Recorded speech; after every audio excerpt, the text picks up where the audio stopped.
we remember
Yeah. What's up, everybody? We are grateful to be here tonight. We're live, and we are in the Lion's Den. When you see I got the brother next to me over here, you know we got everybody in the building. So we're happy to be here. We got a lot to talk about. We're about 14 days out from a crazy election. Things that are heating up. We got people getting jobs at McDonald's. We got people, going crazy on the campaign trail. We got people going to churches, all kind of stuff. It's getting crazy. It's cooking. So make sure you guys like this video. Hit the share button if you're watching. Wherever you're watching right now, like the video. Hit the share button for us, and we're going to get into it. You're watching Young Lion TV.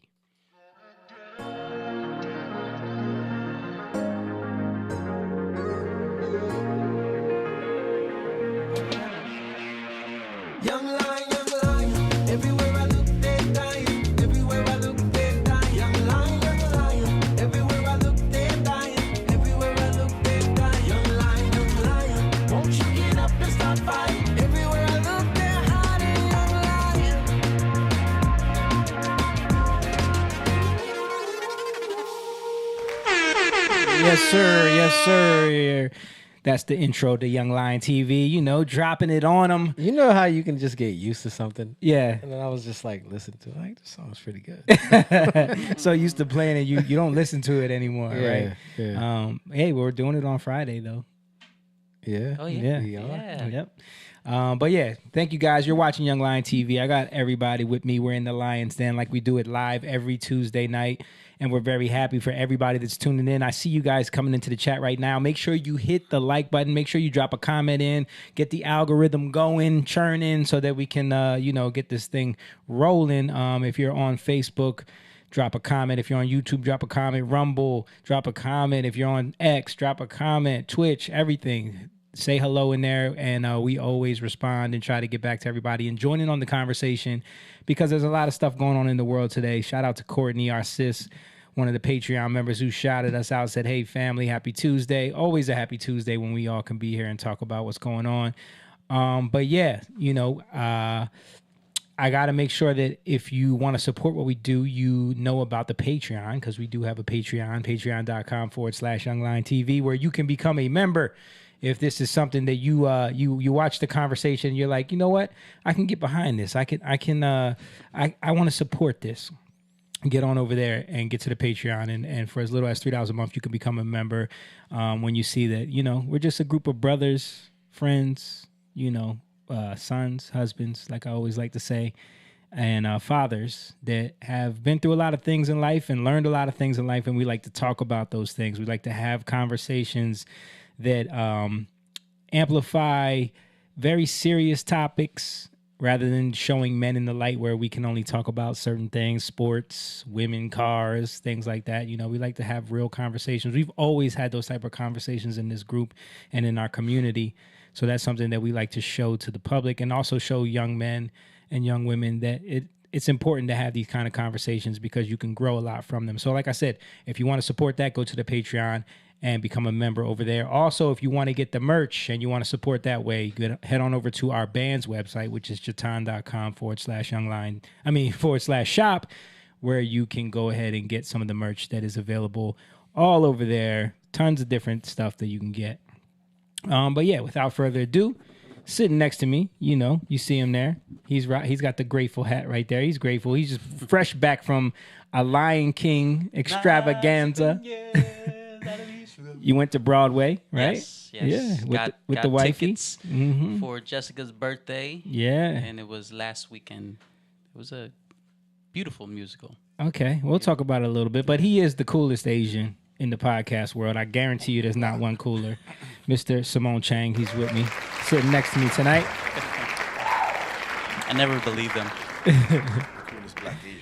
He knows it. I mean, you can't get away with wearing them type of short. Like, I wish the camera was showing how short his shorts are. I mean, your shorts are kind of short. I know. I was They gonna are. say, But mine are gym shorts though. His are like some. Nah, they're gym shorts. Nah, bro, those are like some. They're khakis. Tight They khaki look shorts. like khakis. These are gym shorts. Nah. But on the other chair, I got my two other brothers. One is my brother-in-law. He's the most confusing man, we like to call him. Right. He had to fill someone in recently about his half Indianness. Right. You know, but Nobody believes me. this is why he can speak on what's going on in the country because we got someone running for president who is holding down your same heritage. Yeah, but I actually look black. And your father's You are black. Yeah. So and You're that's more black than she is. That is verifiable. I mean, hers is very cloudy at this point. And I know him. Yeah. Don't you? Right. You grew up with him. Parents stayed together.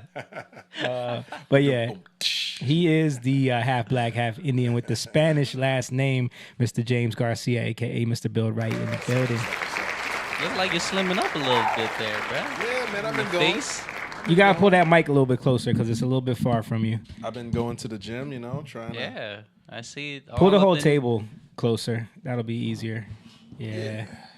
Yep. Bring it up a little bit. Yeah. There you go. Yeah, we want to get We're you. trying to do the right thing, Yeah, man. We at that age where you got to. Oh, I went on a hiking trip and I couldn't make it up that hill. I was talking big game until he's like, "All right, James. Well, I like to move fast." I'm like, "What?" Like that hill on that bike ride that we Oh had? no, listen, I didn't learn my lesson clearly. James was he was singing the Jefferson theme song. I said we moving on up. Moving on up. Took a whole lot of trying just to get up that hill. Listen, I was hurting, no doubt about it. Yo, only black people could turn trying into a 4-syllable word. Right? Took a whole lot of trying. Or 3-syllable. Trying. Took a whole lot of trying just to get up that hill. Hey, man. I didn't get up the hill. That's called innovation. Yeah, that's a poetic license, as they Yeah. call it. And of course, he's my big brother, but he's everybody's big brother. If you know him, you know that very well. He is the preacher, the teacher, the people reacher, Mr. Jacob Eugene Evans sitting over there. Trying to get some scriptures together. Okay, all last minute on us, huh? Yeah, man. Yeah. Almost fully salt and peppered, I see. Yeah. Yeah. Yep. I'll stay quiet on that. And then we got, of course, the best producer. She is the best producer in the world. She's getting the system down more and more every day. There is not a boomer in the world that could produce a podcast as good as our mother. And we love her, Miss Angelique Lopez. She just doesn't like to put the camera on herself when she's talking, and she doesn't like to talk into her microphone. Right, and an avid hater of squirrels. Any rodents. She's been getting tortured by gophers, groundhogs, squirrels, all that at her house. And of course, last but not least, I'm over here holding down the navigation side of things. And I am, as I like to say, every light-skinned guy that you've seen on TV with a beard, or white guy with a beard, or celebrity or family member. I look like your cousin. I look like your nephew.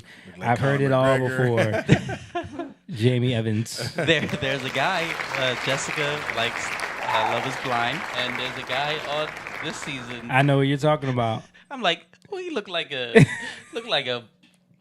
I don't want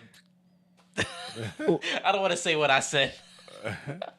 I said Love is a Blind? version of Jamie.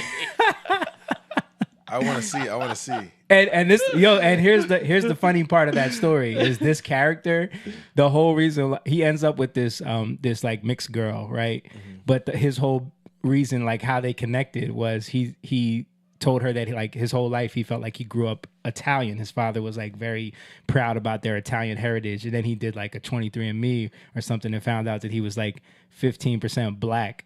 Like 15% African, Nigerian, yeah. So then he just like totally leaned into that, and now he's Chet like Hanks. now he's black, He's he's Chet Chet Hanks. Now he's a black guy all of a sudden, but he looks like a white dude. So Bring the oxtail yeah, on. right. So I got to see it. What's it called? Love is Blind. Love is Blind. Yeah. He's I'll be the judge of he's that. definitely like how you look at me and you say he looks white, but there's definitely something there. Yeah. That guy is definitely more like you're like no, I looked that's at a him, I white was like, that's a white guy. You were not Italian, bro. yeah. But That's funny. it's interesting. But anyway, yeah. So went to see Lion King. How was that experience being in New York and Times Square around all the? New York got a vibe, boy. I mean, when you say vibe, what do you mean? weird. So we stayed in Manhattan, probably 15 minutes, 2 miles away from Times Square. Yeah. And I started seeing all this. I text you guys, like, I saw like 3 people that claimed that they were oracles. Yeah. And I sent y'all the video Yes. of, you know, the people with the leaves. Should I pull that up? Should I pull that up just to see, like, when you get in New York, when you get in these cities, let me see if I can find it. Oh, here goes one right here. Yeah. Pull this up, Mom. It was just all this weird stuff that was going on. Yeah, this is a funny video because, like, you're just walking down the street and then it's a woman in a cowboy hat pulling someone on a haystack. With pig mask. I don't know if y'all can see it. Pig mask. And then what is in the bucket? Like, what are they doing? I have no idea. And then you got... This Asian dude was funny because I saw him the whole time. He kept on smiling at me like, yo, he was like, yo, they weird. He's videoing them. Unsent letterbox. Yeah. What is that? I don't know. Oh, and then this lady is just doing interpretive dance while holding a plant. Yes. Yeah. Yeah, so there was all this. I sent you guys a picture of the person that was a magical horse. Yeah. That had a lantern that they were holding. And then we saw a dude that was like dressed in all this pink. It was like intestines with like nipples all over, right? Was this the person you're talking about? Yeah, that's the magical horse. Magical horse. Yeah. But like the dude in the intestines saw me and Jess like, yo, you're weird. And then he actually said something to us. What did he say? He was like, oh, are you guys here for the festival? I was like, no, what festival? It was, what did he say? He said, expression of art at weird places festival. That's what all these people are here for. So I'm like, maybe that's why it was so weird. Like people just doing random stuff anywhere in the streets, Yes. just anywhere in the streets. Yeah. So it kind of explained a lot more why there was all this weird stuff that was going on. Yeah. But still there was like this weird energy that was there, you know, like Yep. a weird spirit. You know what I'm starting to think? We should keep these migrants and get rid of some of these weirdos. Send them back. Well, keep them in New York because I don't want them here.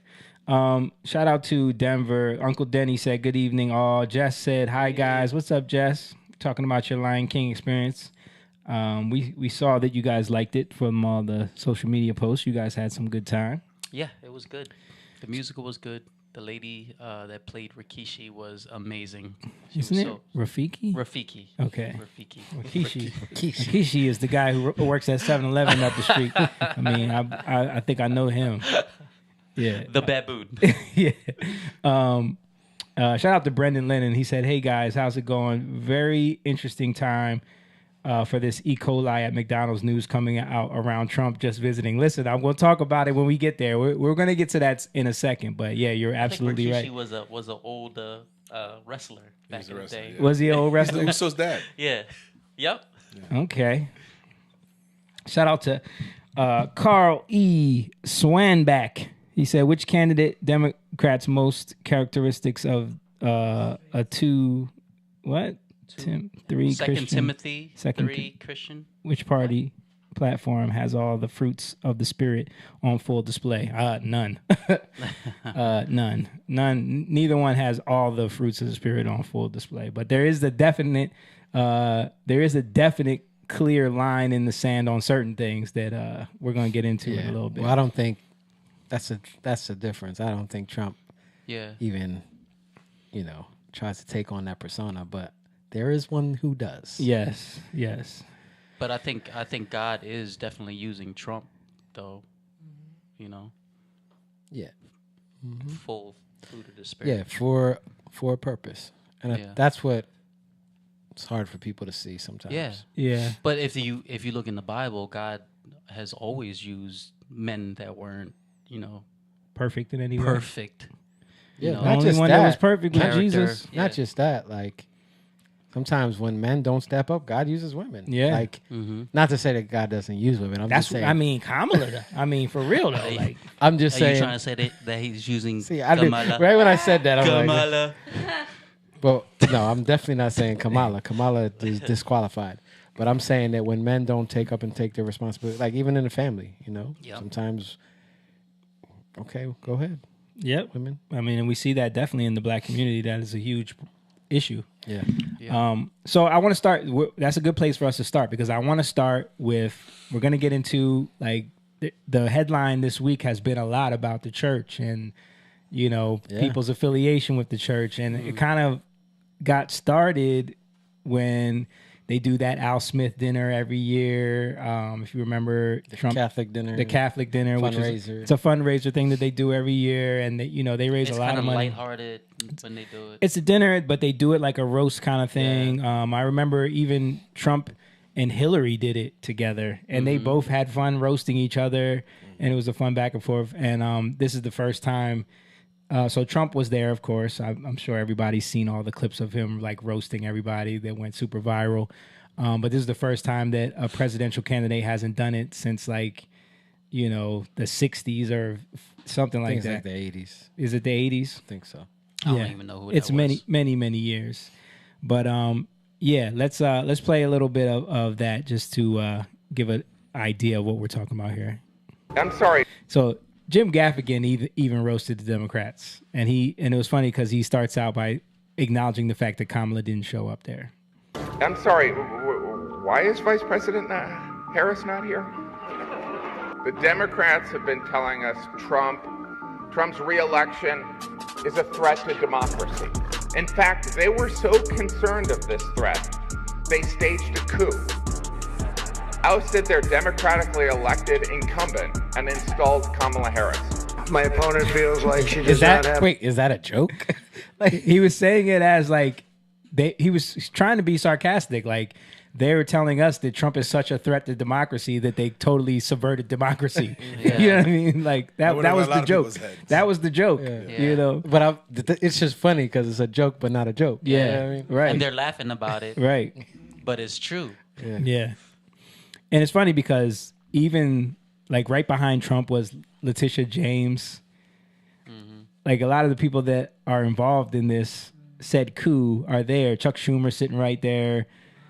Trump even roasted Schumer. Like we'll play a little bit of it. Yeah, it was funny. Elected incumbent and installed Kamala Harris. My opponent feels like she does not have to be here, which is deeply disrespectful to the event and in particular to our great Catholic community. Very disrespectful. I understand the real reason that she's not here is she's hunting with her running mate. But if you really wanted Vice President Harris to accept your invitation, I guess you should have told her the funds were going to bail out the looters and rioters in Minneapolis, and she would have been here guaranteed. I must say I was shocked when I heard that Kamala was skipping the Al Smith dinner. I'd really hoped that she would come because we can't get enough of hearing her beautiful laugh. She laughs like crazy. If the Democrats really wanted to have someone not be with us this evening, they would have just sent Joe Biden. There's a group called White Dudes for Harris. Have you seen this? White Dudes for Harris. Anybody know? Are some of you here? White Dudes for Harris doesn't sound like it. But I'm not worried about them at all because their wives and their wives' lovers are all voting for me. Chuck Schumer is here looking very glum. Doesn't he look glum? He looks glum. Yeah. But look on the bright side, Chuck, considering how woke your party has become.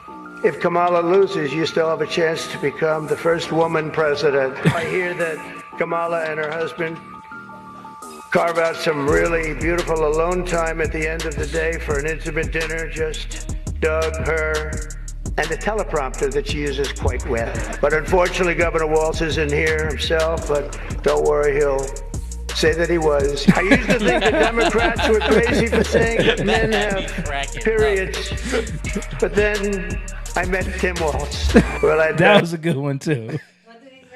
He said, I used to get mad at the Democrats for saying that men have periods, but then I met Tim Walz. Wrap up because Mayor Adams told me earlier that I needed to make this one very quick, especially the city has reserved this room for a large group of illegal aliens coming in from Texas. Tradition holds that I'm supposed to tell a few self-deprecating jokes this evening. So here it goes. Nope. I've got nothing. I've got nothing. I guess I just don't see the point of taking shots at myself when other people have been shooting at me for a hell of a long time, and they shoot off.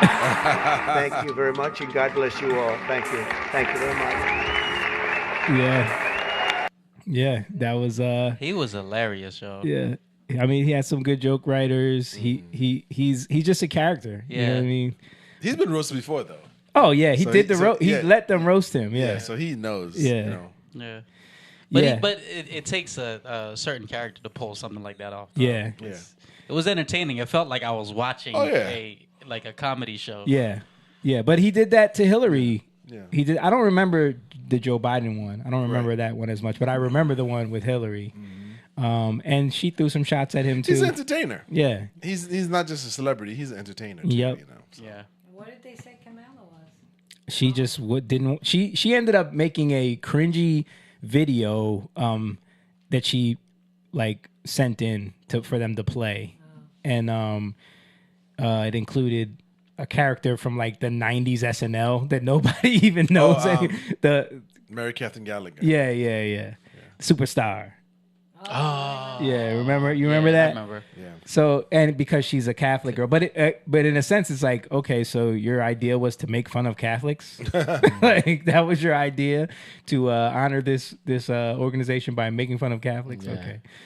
Okay, yeah. So, but then simultaneously, Kamala Harris was doing that interview with Charlamagne the God, and she did drop something about.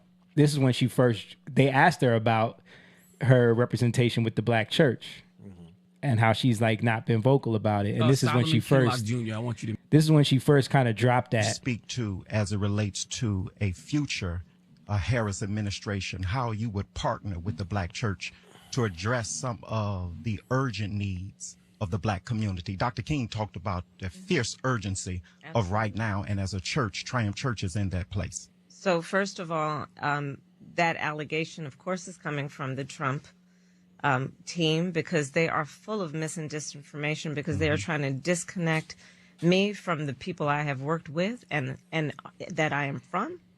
The people that I am so from. that they can try and have some advantage in this election because otherwise they have nothing to run on.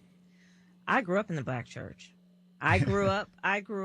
She grew up in a lot of things. It seems like every time she has an answer for something, it's what she grew Middle up class household. Yep.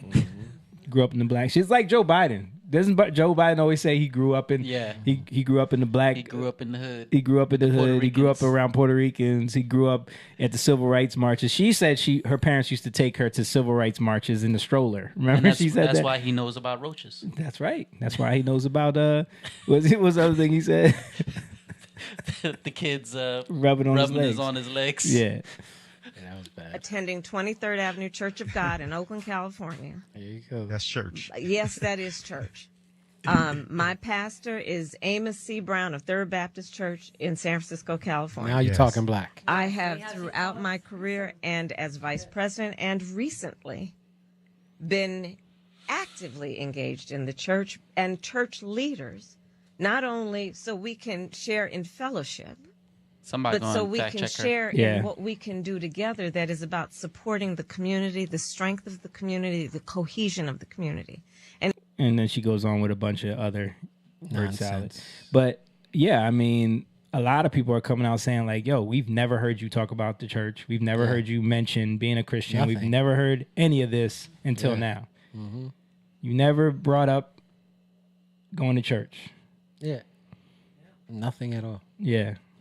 So it's just interesting that right around that, her skipping that dinner, then she does that interview. And of course, the funny thing is in the comments, people were pointing out like under this interview in the comments, she is getting roasted. Tons of people just saying not voting for her, more softball questions, blacks for Trump, Trump 2024, hey Barack, I'm a black man. More softball interviews, tired of this crap, Trump 2024. Audio means teleprompters.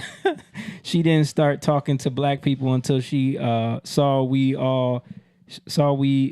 voting blue no matter who no more. So we wasn't voting blue no matter who no more. Not sure why you're endorsing her, but while you're at it, ask her why she supports genocide, babes.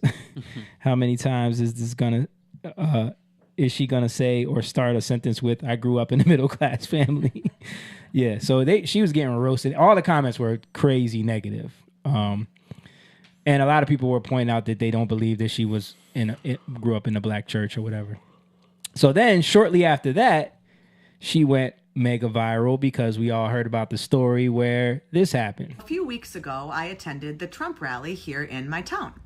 Before I dive into what I'm about to share, here's a peek at that. Well, today I found out that Kamala Harris was coming to my town, so I decided to go. I wanted to see the differences. Notably, I had to show my ID to get in to see her, but anyway. Oh, so you got to show your ID to go to the rally, but not to vote. Interesting. I was making a video talking actually about how sad I was that the loudest cheering at the rather small event came in support of abortion. When I panned over to the crowd and to her speaking, and I caught something I wasn't expecting. Check it out. Not a lot of energy here, but everyone just cheered and screamed for killing babies. So that was disappointing. Anyway, here she is.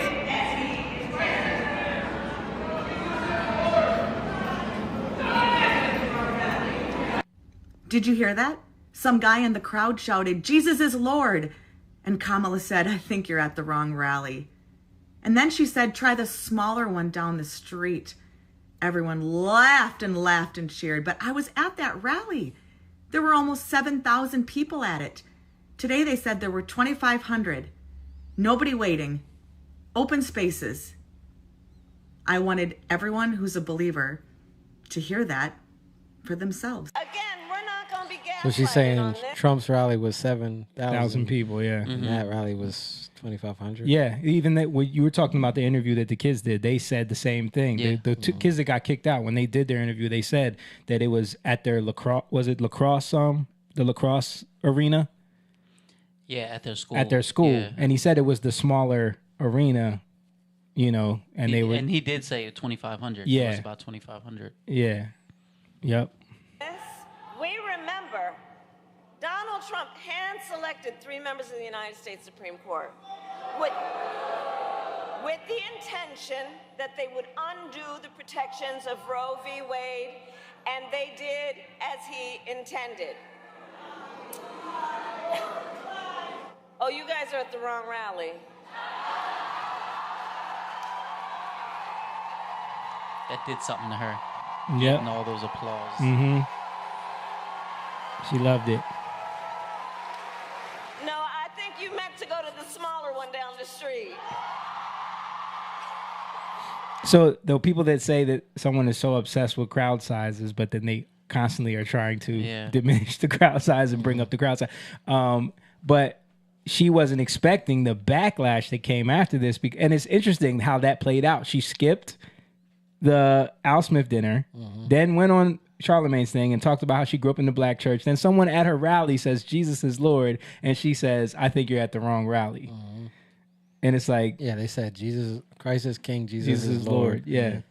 And then they got kicked out. Then they got kicked out for saying that. Yeah. And that's what's crazy. A smart politician would have at least been like, yeah, Jesus is Lord. I agree with you. Yeah. But that has nothing to do with, or spin it into what you're talking about, Right. But even her.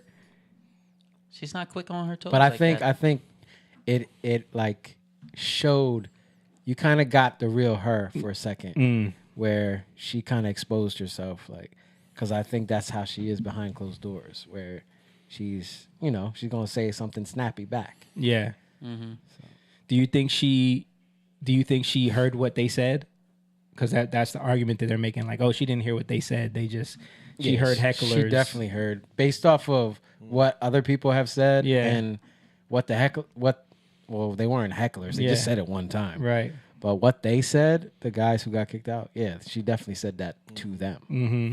That's probably her natural response. But when she's in an interview and they ask questions, she knows how to, pretend and that. Right. Because didn't she go on like a black church tour? Like, yep, right that's after what we that? about to get into because she had to clean it up. But first, I want to get into some of the media reaction because this guy was breaking down how, like, in the past, if someone had alienated Christians in this way, that would be it for them. Which shows you a little bit of where we are right now as a country. I don't think in our history, Barack Obama or Joe Biden included, no Democrat would respond in that moment the way that she responded. 100%. You have to understand the gravity of that response. I don't know what she saw. I don't see the camera from the other angle. I don't know what she internalized. I don't know what she heard. I don't know if she heard Jesus is Lord. But that's what was said. And for you to respond, you're at the wrong rally. I don't care if all she thought was they were pro-life, to your point, Charlie. That is, in our past, in the history of America, a campaign-killing response. Yeah. And it's interesting that, she said that, and now she's trying to do this cleanup tour because they did get a lot of backlash. They did see that people were not happy about this. We had our favorite black guy, Ben Carson, everybody's favorite black guy. He was out there talking about it. But we're as close to losing it right now as we have ever been at any point in time. We have a Department of Justice that's being used by the party in power to persecute and prosecute their political opponents, something you would expect in Russia or China or Banana Republic, occurring blatantly right in our country. And interestingly enough, we have somebody who's running for president who recently said in a crowd when somebody said, Jesus Christ is Lord, that you're in the wrong crowd. Think about that. In Matthew 12:34, it says, out of the abundance of the heart, the mouth speaketh. She didn't have time to think about what she was going to say. She just said what's in her heart. Yep. So maybe she's the one who doesn't belong. Maybe that's what we should be thinking about. Well said, Ben, with all the vigor that you have. Can't believe this guy didn't win the presidency. I mean, but no, he makes a great point there. Like, out of the abundance of the heart, the mouth speaks. And that wasn't a prepared response. That was an off the cuff in the moment response. How she truly and her feels. true feelings came out right there. Oh, you're at the wrong rally. Yeah. Yeah. Somebody was talking about how, like, the crowd was only 2,500, but it was Why like. am I hearing somebody's phone? I'm hearing somebody's phone. Yeah, me too. Yeah. But it was silent. You can hear everything. What is that? Oh, it's probably from out there. Can you close that door, Mom, please? No, it's not closed. What were you saying? Yeah, I saw somebody breaking down how it was like silent, so you can hear everything that was going on. I mean, you can hear it right there. No, there was no energy, and it wasn't like a Trump rally where everybody's cheering. Right. So that argument, saying that she didn't really hear what they said. Even the kids talking. Right. I watched that interview too. The one guy said that she looked at him with this like evil grin, like he felt it in his soul. Yeah. That she really meant what she said. Mm-hmm. Yeah, I mean, and you've seen it too a little bit with the Fox interview, when she did the Fox interview. She did a Fox. Oh, you're talking about with Brett Baer. Yeah. Yeah. You've seen her, like, her responses sometimes. Yeah. Mm-hmm. She kind of broke her character. Yep. Right? Yep. So, yeah. The fake caring type of person, and you really saw, People do that. Sometimes people have, especially celebrities, politicians, figurehead leaders. They have a couple different personalities, really. They have interview, they have off the cuff, and sometimes when these things happen, right, they expose themselves. How many video? Look at what's his name, Bill O'Reilly, when he was cussing out that person. Oh yeah, that was crazy. That was. It didn't excuse me, didn't Hillary get caught with that too? That's something that damaged her campaign, where that video got leaked of her saying something different to the donors and telling them, like, I wouldn't say this to the public, but I'll tell you guys. Yeah. She got caught a few times. Right. Saying stuff to people. Yeah. Reporters. A shout out to Emma. He said, greetings, guys. What up, Emma? What up, Emma? Yeah, but so, you know, again, backlash from people that are Christians, black women coming out, energy. Speaking out against this. But a lot I of people. just couldn't sit back on this. I mean, I've been wrestling with this. First of all, I do not like to be part of politics. I don't like to even, you know, insert myself in things. I just, you know, I kind of do things, you know, behind the scenes because I've, you know, I've said some things out loud concerning the election to others, and everybody's not on the same page. Everybody don't think the same. So that's when conflict come about. That's the part I don't want to be part of. So I kind of just, you know, listen around. But I just couldn't hold this. As a Christian, I couldn't shut up. I couldn't keep my mouth closed. I couldn't, because I am a child of God. And I'm going to speak what I need to speak, because if the Holy Spirit tells me to speak, I'm going to speak on his behalf. And I couldn't shut my mouth anymore. I just can't do it. And it's just been eating at me. And then I don't care if I'm going to lose friends, family members. I don't care. You get the point. She goes on for a while just talking about what happened. But this is someone who, you know, this really affected her opinion on Kamala Harris and as a Christian. And I've seen so many people I've seen them too, making videos like this. Yeah. And I think that's another thing with Trump is that there's a lot of people who are going to vote for Trump, but they're afraid to come out and say it because of the backlash. The backlash, right. From, absolutely. You know, a lot of people that they know, family, whatever, friends. And that's a shame. Yeah. You know, we're in this world, we're in this reality right now where nobody can deal with tension. Like, you can't deal with any kind of confrontation, any kind of tension. You can't look at like, yeah, I don't agree with you on that, but I can, you know, I like that you did this, this, and this, or you said this. Yeah, that's true right there. But like, if they say one thing that affects you, or even if they say one thing that's not true or just wrong to you, yeah, they're your enemy. Right. You know, right. And you treat them as such. And that's where, like, no, we got to be able to speak to people. And that's how peace happens, right? Peace is created through reconciliation, right? And dealing with things and talking, working things out, reasoning together, right? You know? Yeah. I think we have to change, because we've all taken language and we've made it part of our lexicon of how we communicate things. Confrontation. I don't want confrontation. We got to stop saying things like that. You know, we have to look at, because when you say it, you start adopting it as part of your natural defense. I don't want to, no, I can contend for my faith. I can stand up. I don't have to yell at you and cuss at you. I'm not being confrontational, but I have a disagreement with you. Right. I don't agree with that. And I can argue my point. I can articulate. I'm not arguing with you. So I think, but one of the things, unfortunately, we fall in the trap of is taking popular language and making it our own. And we're tied ourselves to this. I don't like confrontation. Don't talk about this. Yep. Well, who says it has to be a confrontation? I'm having a discussion with you. I disagree with you.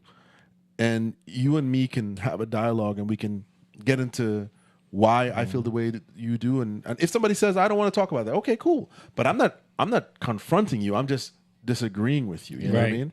And a lot of times, like, again, like that uncomfortable feeling is the thing where you're like think about being married. You know, like you're in a relationship, you're gonna have to deal with uncomfortable stuff. Sure, you're gonna have to go to. If you really love somebody, you gotta deny how you feel. I don't feel like talking about that. No, you gotta talk about. You gotta work through these things. Give me my space. Yeah. So even in terms of like defining what love is, you know, people will say, "Oh, you don't love me because you don't think like me. You don't love me because you don't care about what I care about." No, that's not what it means. Yeah. And even that, it muddies what love is, and then you can get Kamala Harris, who's really being crafty and moving really like a snake in terms of how things are now, right? Because things aren't defined. Yeah. But once they become defined, that movement gets found out. It gets exposed.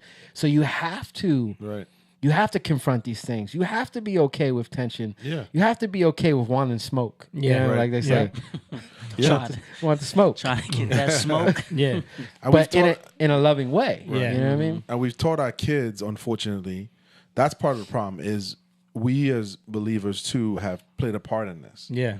You know, we have taught our children subsequently not to avoid confrontation. Yeah. To Don't say anything. Don't say anything. Yeah. Don't embarrass you know, me. Don't make a scene. Don't make a scene. Yeah. Don't say nothing. Just deal with it. We'll be out of here soon. Yeah. You know, so I think we're misunderstanding the understanding of how we are to contend for the faith. Yeah. And how we are to speak up when things are going wrong. Mm-hmm. Because what we're thinking of is verbal altercation and then physical. Yeah. We're thinking the extreme. Mm-hmm. I don't want to get cussed out and I don't want nobody cussing me out and I don't want to fight. Mm-hmm. But sometimes even, I had to start today, which is crazy. Like, just think, because I've been, it's weird. I've been like confronting a lot of people, but in love, you know, like, not like. When have you never not confronted me? I know. It's like, I just started this new thing. No. But I mean, like, Never done this before. I don't know.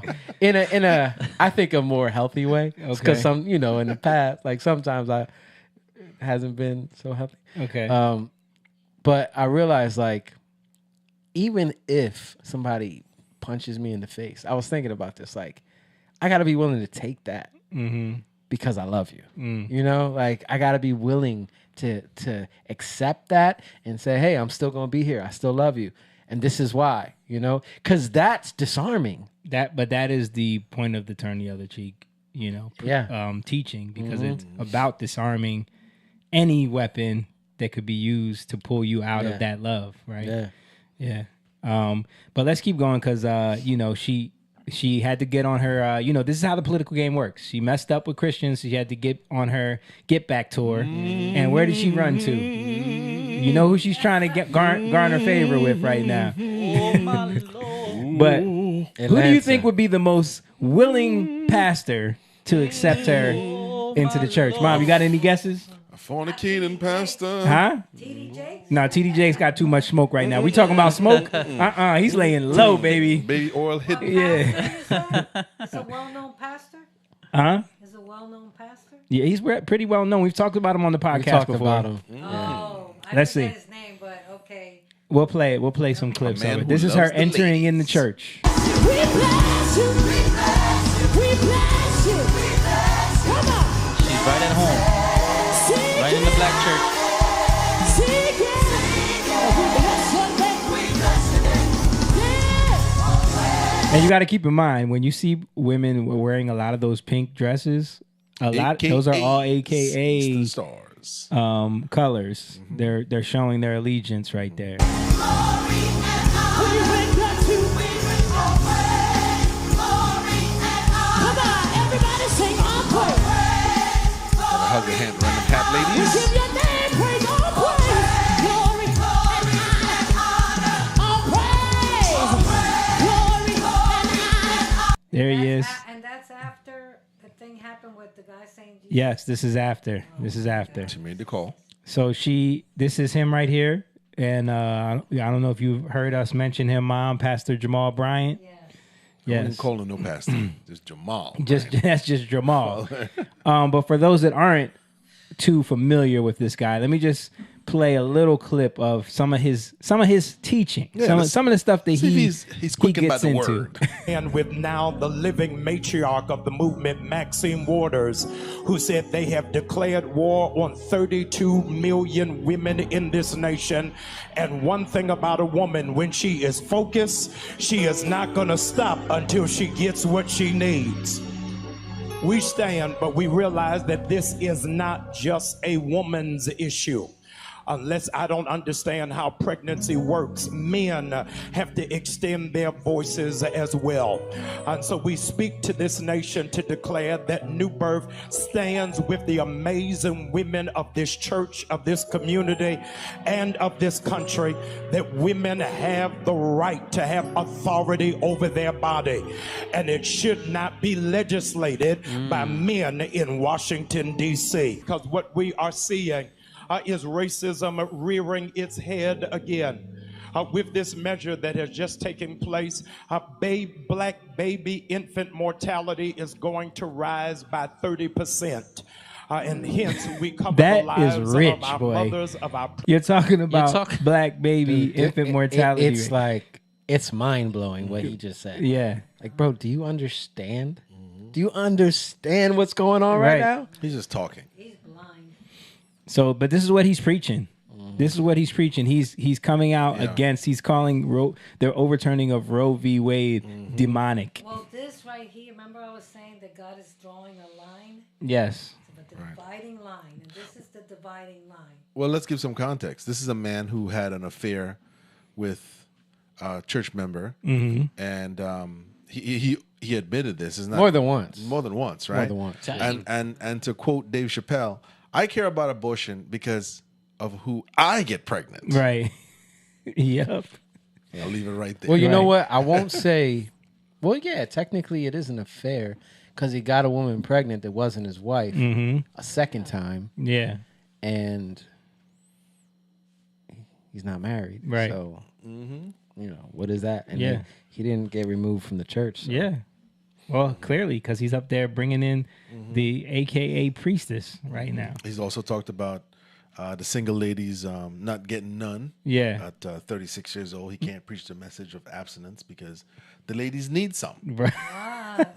So this is the man who's speaking about God. So when you see this scene right here, you wonder, who are they praying Lord, in the to? name of Jesus, I pray a hedge fence of protection around your daughter.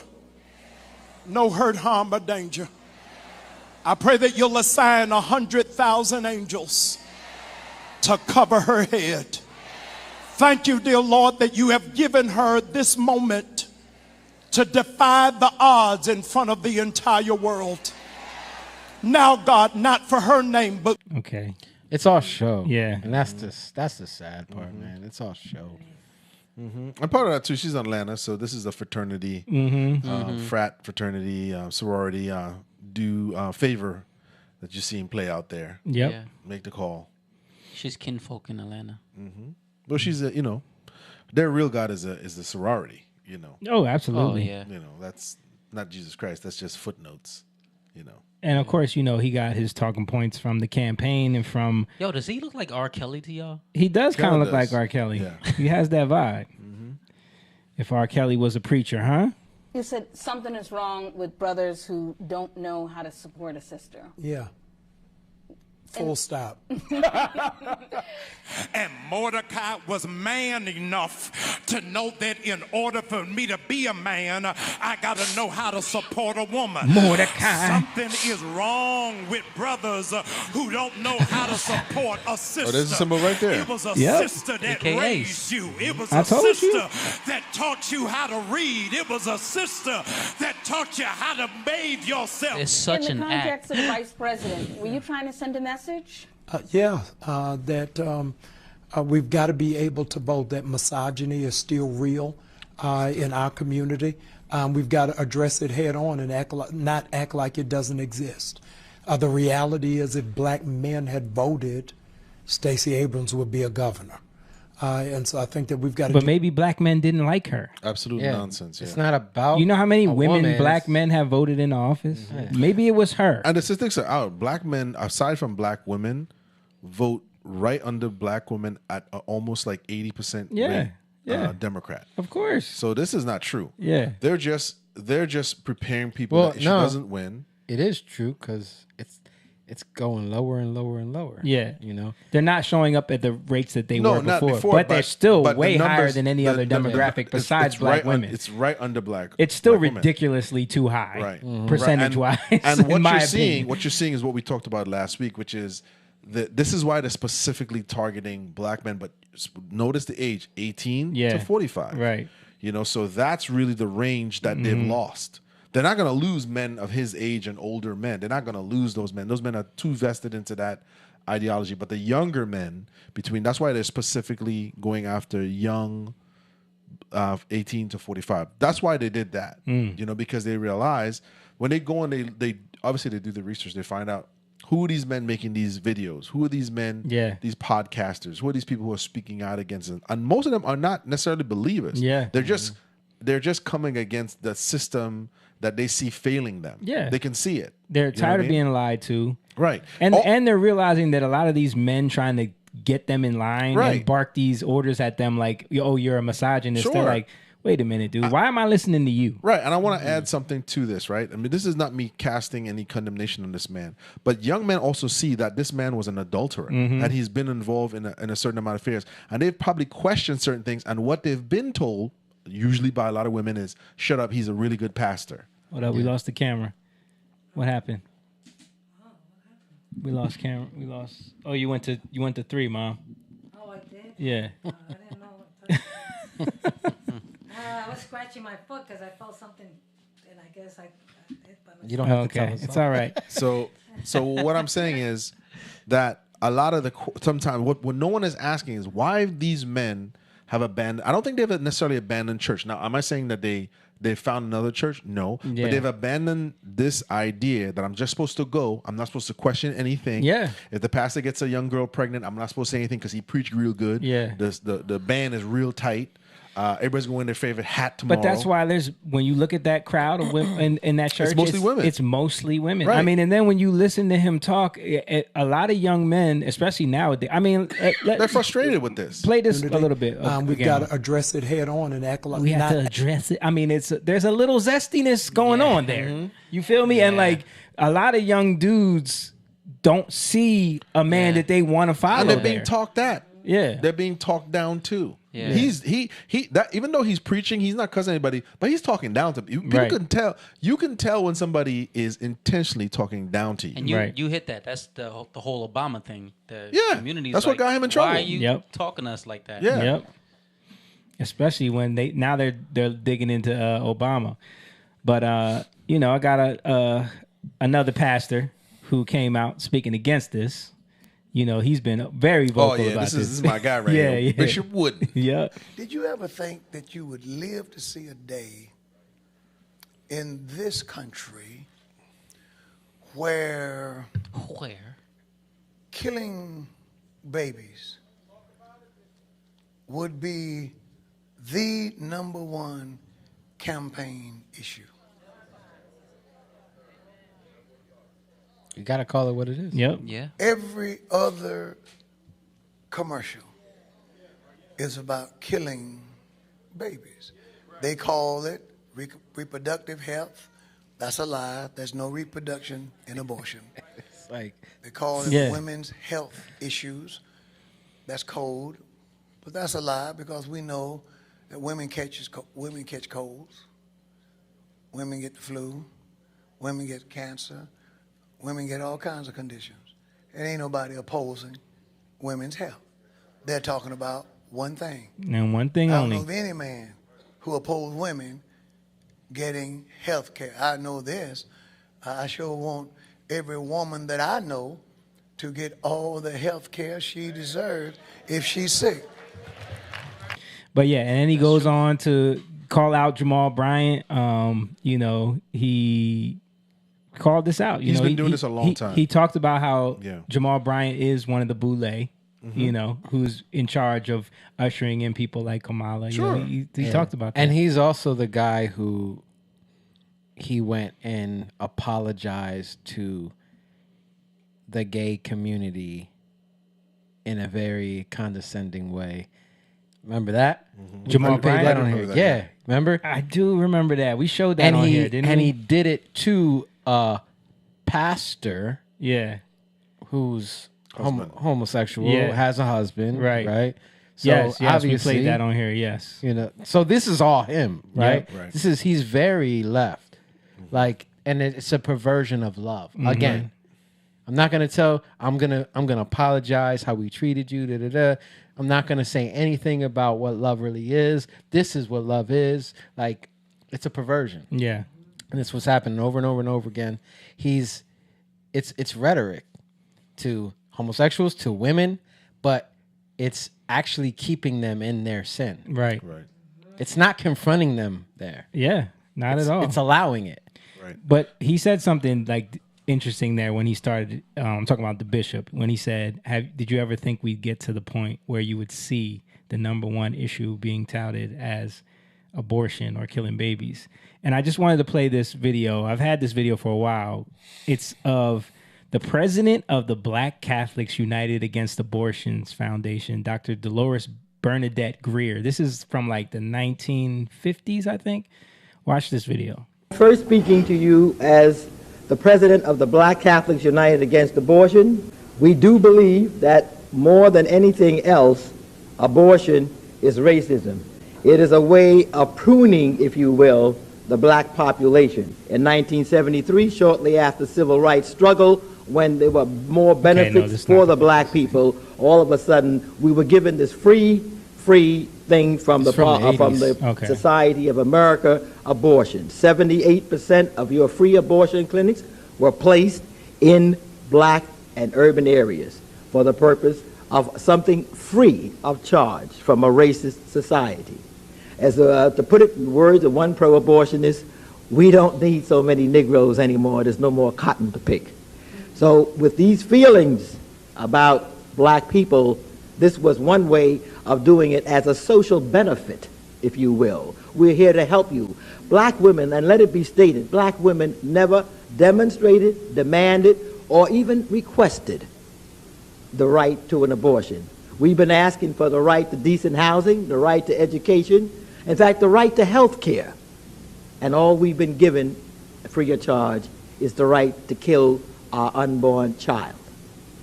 We are still struggling for equal opportunity.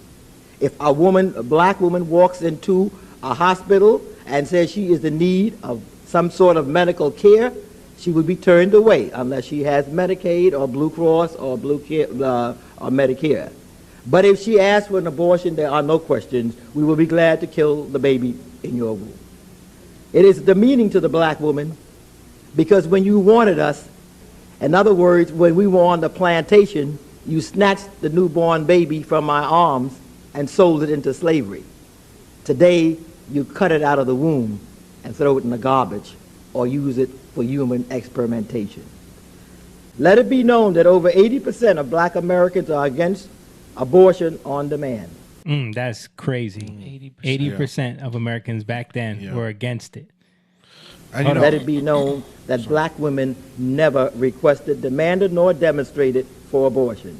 Yes, some black legislators believe that if white women have it, black women want it. They don't know black women. Well, they got them to want it. And that is through what I feel, and I've said this before, through the elite black gatekeeper class. This is how they did it. The fraternity, the fraternal people orders, like Jamal Bryant. Jamal Bryant's. Their allegiance. And let's be clear, they're not worshiping God. These people are religious. Okay, they're in a system. They're just practice. It's culture. It's cultural. And but there's something about the tradition of the praise and worship. Yeah. And so it's just it's semantics. It's just a thing they do. They don't really mean this. It's part of their routine. It's part of the routine. So what's happening here is, and they're not any different than any other churches, but the reason the Democrats go to them is because they're the most vocal on this. They're the most vocal on this. And I don't think a lot of them even know what they're signing up for, but because they're tied to this idea that we want to see her win because she's the first black woman, they don't care about policies. Yeah. They don't care. Not at all. They don't care about that. And then all those women with those AKA That's colors all they on, care. they just see one of their sisters that they want to see as president because it validates them. That's it. I just saw a commercial that now women that have insurance, they can get free abortion pills. You know, they're making everything for them easy to get. Yeah. But I just thought that was interesting, and like you said, they've used these black gatekeepers to push it on people. And we showed the clip on here before how Margaret Sanger is the one who came up with that idea. Sure. And using the black preachers. Right. So she had that in mind, and it's worked. Yeah. And I don't even think like that we can just look at it as like racism, because it's bigger than racism. Right. It's evil. It's evil. It's evil. Yep. and to see really like because then we get caught up on black and white, but no, it's something behind that. We we don't wrestle against flesh and blood. It's there's something deeper, right? Yeah, that more sinister behind the scenes. It's working more cunning. I only bring it up because more than ever now I've seen and talked to so many like younger black women that's their reason. That's their reason why. There's a reason that they're using.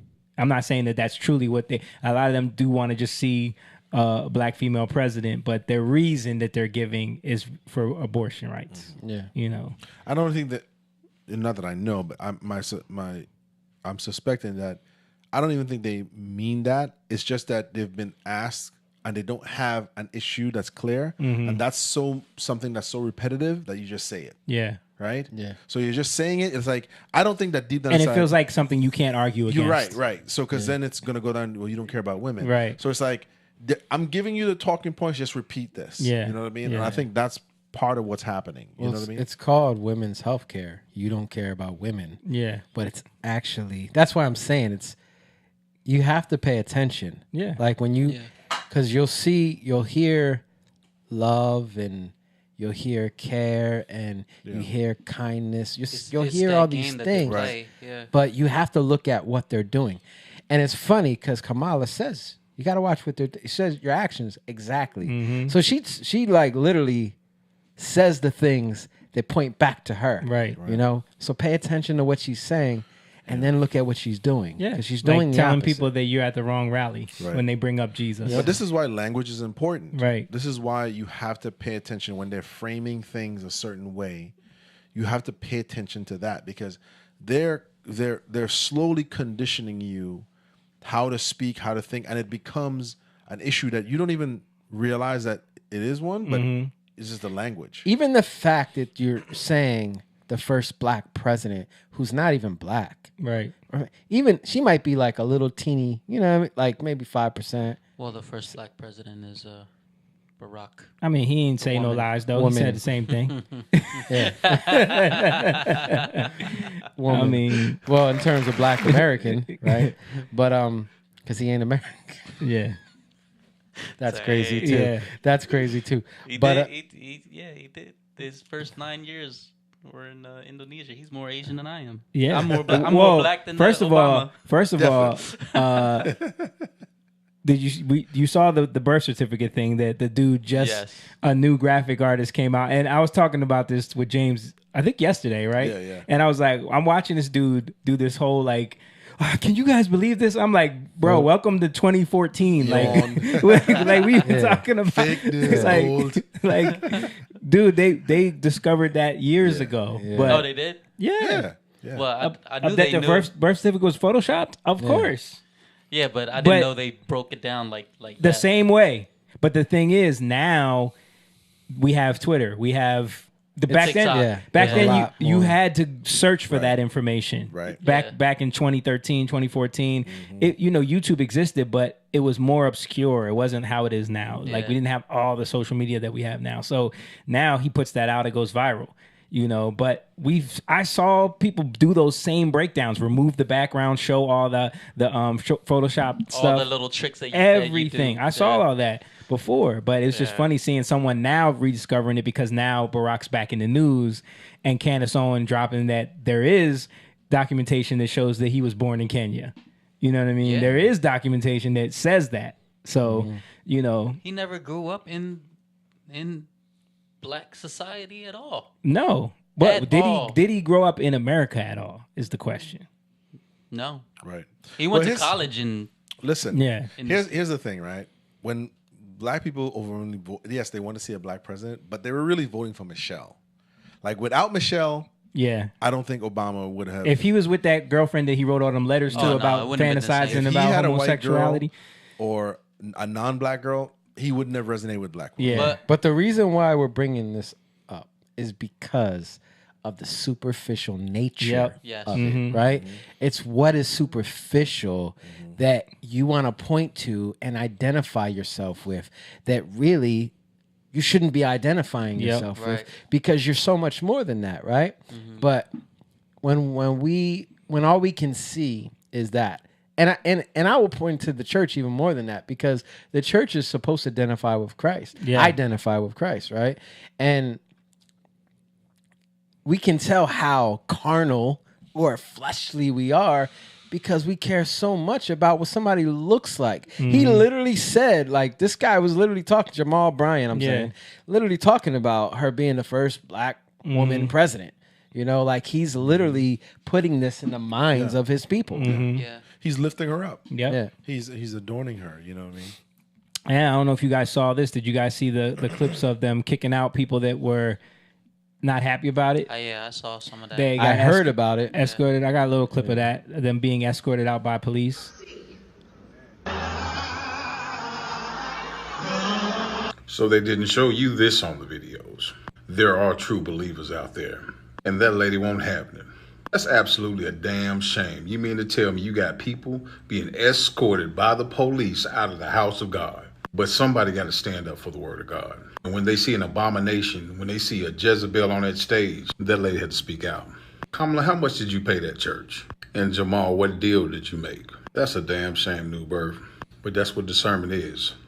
Only true believers will speak out like that. And being real, I'm sure that lady won't be back at that church. She probably was a member of that church. Again, that lady don't love Christ. And this happened in a black church, and y'all still can't see the demon that this woman is.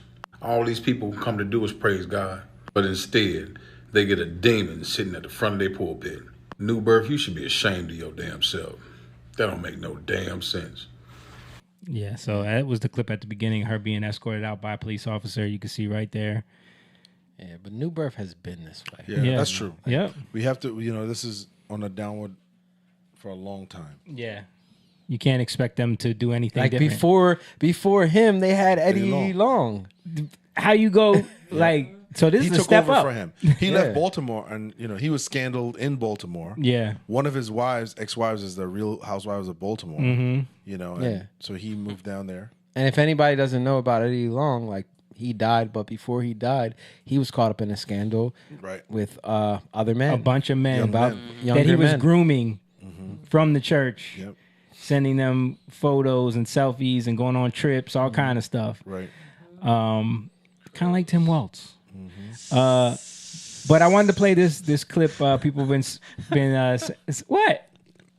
This was you're in a position. Oh, my bad. Yeah, I wanted to play this clip because people were spreading this around about. We were talking about the past and how black people have kind of allowed themselves to be used politically. And this is Malcolm X just giving a little bit of information about the current state of things. You're in a position to determine who go to the White House and who stay in the doghouse. You're the one who has that power. You're the one who put the present Democratic administration in Washington, D.C. It was the fact that you threw 80% of your votes behind the Democrats that put the Democrats in the White House. When you see this, you can see that the Negro vote is the key factor. And despite the fact that you are in a position to be the determining factor, what do you get out of it? The Democrats have been in Washington, D.C. only because of the Negro vote. They've been down there 4 years. And all other legislation they wanted to bring up, they brought it up and gotten it out of the way, and now they bring up you. And now they bring up you. You put them first, and they put you last. Because you're a chump. You're a chump. You're a chump. I mean, he has said so much that is applicable to now. Yeah. You know what I mean? He was truly ahead of his time in terms of understanding the nefarious nature of the politician. Mm-hmm. He was truly ahead of especially his time. the liberal whites that like pretend to be on your side. He understood it very well. Yeah. He understood it very well. And I think I always end up, whenever I go down this rabbit hole myself, I always see his talking points being referenced. But it's so weird that it's like, even though this is in the 1960s, it's even more true now. Yep. Yep. You know what I mean? It's even higher than 80% now. Higher than 80%. And this is what I'm saying. If you really think about it, what happened was, this has always been a part of it, but once the church got in bed with the fraternities and this sort of like the political movement through the Democrats only, I think it took off. Yeah. You know, it took off. And I think what happened was a lot of what we're seeing is their true allegiance is the fraternal orders, is the sororities. That's really what they're tied to. All of that other stuff is a charade. It's just a show. You know what I mean? Yeah, and that there's a reason why only certain people get that nod to be the head of these churches. Right. I want to play this clip that you sent me, Jake. It's you said it's a story of Kamala. Well, I'll just play it because I don't even know. Derangement syndrome. Okay, I finally understand the other side. She's always been like a joke in California. So when Joe Biden chose her, it was just like, you got to be kidding me. She went to Hastings Law School. My sister went there, and Kamala at the time was Attorney General, and she gave the commencement address. So my sister got to meet her backstage, and she said just the minute they met her, she was just the most annoying, weird, fake person that they've ever met. My brother-in-law worked with her in the DA's office. Everyone in the office lived in fear of her because she was just like such a petty tyrant. When she was in the office, it was all about serving her. And she had that in the White House too. 90% of her staff have quit. So none of this surprised you? No. I have Kamala derangement syndrome. Okay, I finally. Okay, yeah. Just that's it. Some inside baseball on her demeanor and what people say about her behind the scenes. I mean, we've talked about that on here. Her staff turnover was the worst of anyone ever in history. Like, nobody liked working with her, and they said that she had these weird behaviors, and you know. But it's the same thing. Like that was the White House. Same thing when she was in DA. Yeah. Same thing when she was. Attorney, what's it called? Attorney General. Attorney General. Yeah. I was telling y'all before we started. Tucker has an episode with an attorney from, California that knew her really well. It's really good. I'll send it to you guys. Yeah. But talks about how she got in the positions that she got in. Right. Okay, so we got to move on to the other side of the political spectrum. We showed Trump winning at the Al Schmidt dinner, and then he did something that completely. Hold on, are we gonna do the church thing or no? What church thing? When she talked to. Oh yeah, I forgot about that. I forgot about that. Okay. I just want to. Yeah, I got just that. because everything she says, and we don't have to even play the whole thing. Okay. Kind of. I just want to say she never says Jesus in the whole thing. Yeah. She says faith. People pointed that out. Yeah. Multiple times. She says faith like multiple times, but what faith? Right? I think she says God like maybe 2 or 3 times. This parable, the parable of the Good Samaritan, teaches us to love thy neighbor as thyself. These words are simple. We know them well. It is an I hate when essential she does that tenet head nod thing. and a pillar of our faith, and that of so many others. However, one must ask, are all people of faith living those words? Are all people of faith expressing those words in their actions? So, people of faith. So is she living those words? Yeah. Is she living those words? Right. Right?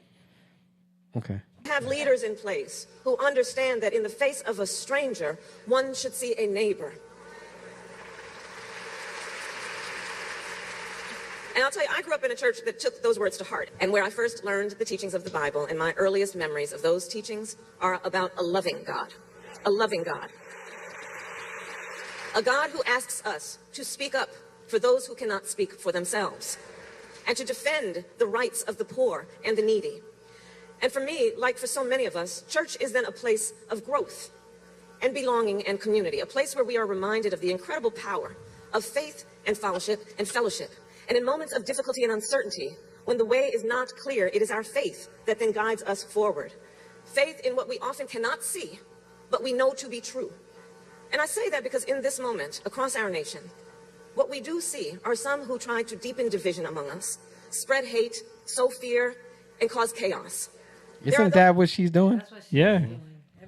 Yep. That's what she's been doing. Yep. Like she's been all she talks about is Trump. Right. But that's what she's doing with this. Yeah. That's what she's doing. Yeah. She's just trying not to make it a campaign speech. She's trying to tie it into faith somehow. This word faith. This is a campaign speech in a church and trying to tie it to the Good Samaritan thing, and also making vague references to communism. You know what I mean? Yeah. With this people that can't speak for themselves and who are we talking? What are you talking about? Yeah. Those who suggest that the measure of the strength of a leader is based on who you beat down instead of what we know, which is the true measure of the strength of a leader, is It's based who, on who who you lift up. This is what she's been saying at every interview, like she's literally mixing in her campaign speech. And this moment in our nation must be about so much more than partisan politics.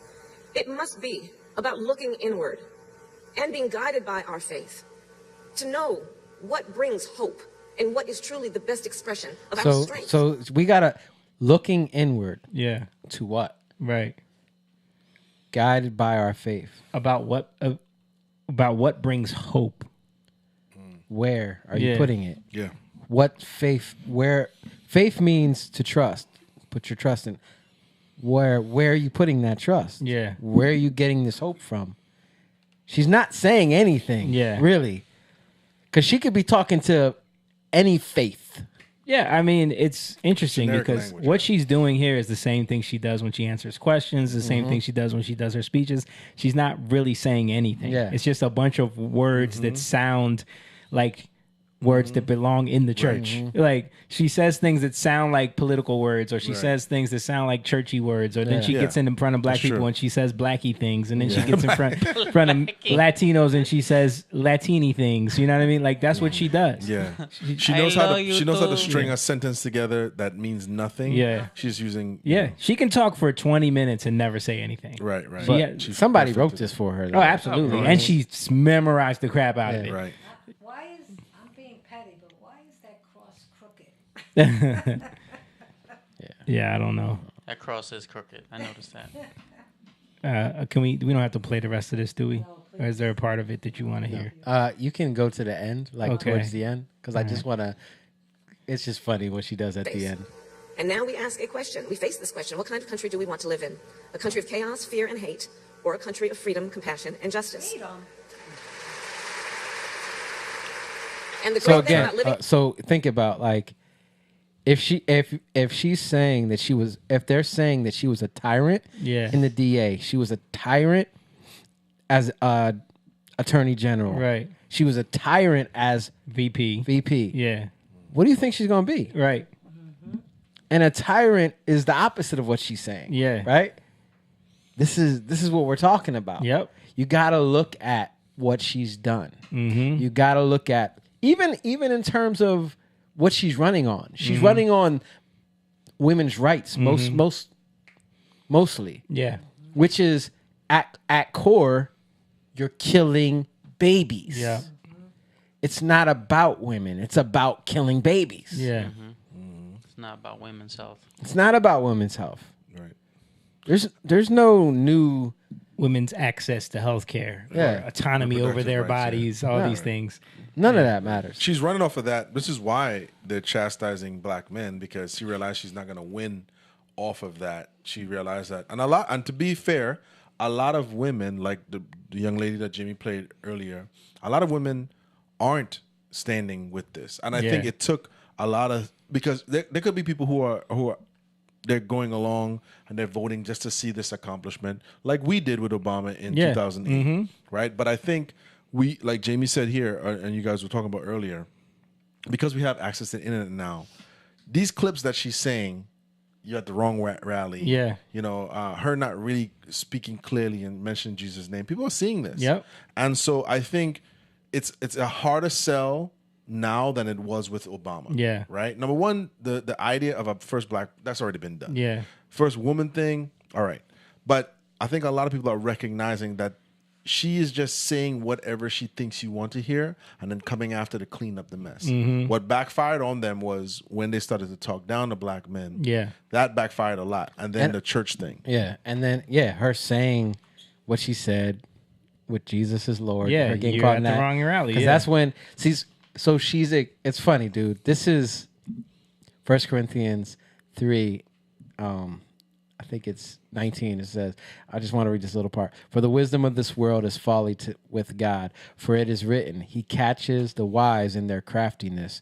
And again, the Lord knows the thoughts of the wise, and they are futile. Mm. Right? And then there's another just concerning where she's at, right? Mhm. The church, Jamal Bryant, and how the twistedness of a lot of these people who are just serving themselves, right?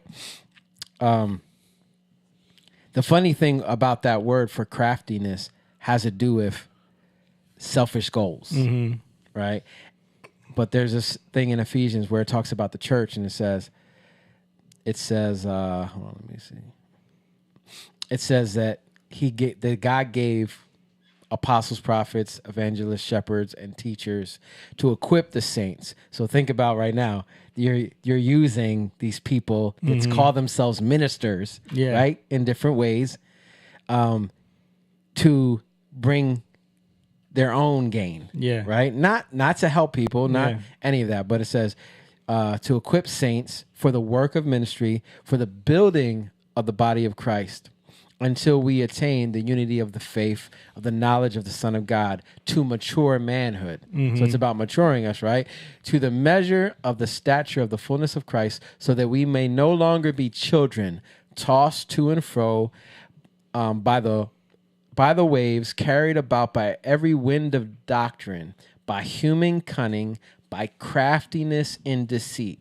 These are all these things, right? Craftiness and deceit. Rather, speaking the truth in love. Yeah. So now, shifting it to what you'll see it by those who speak the truth in love.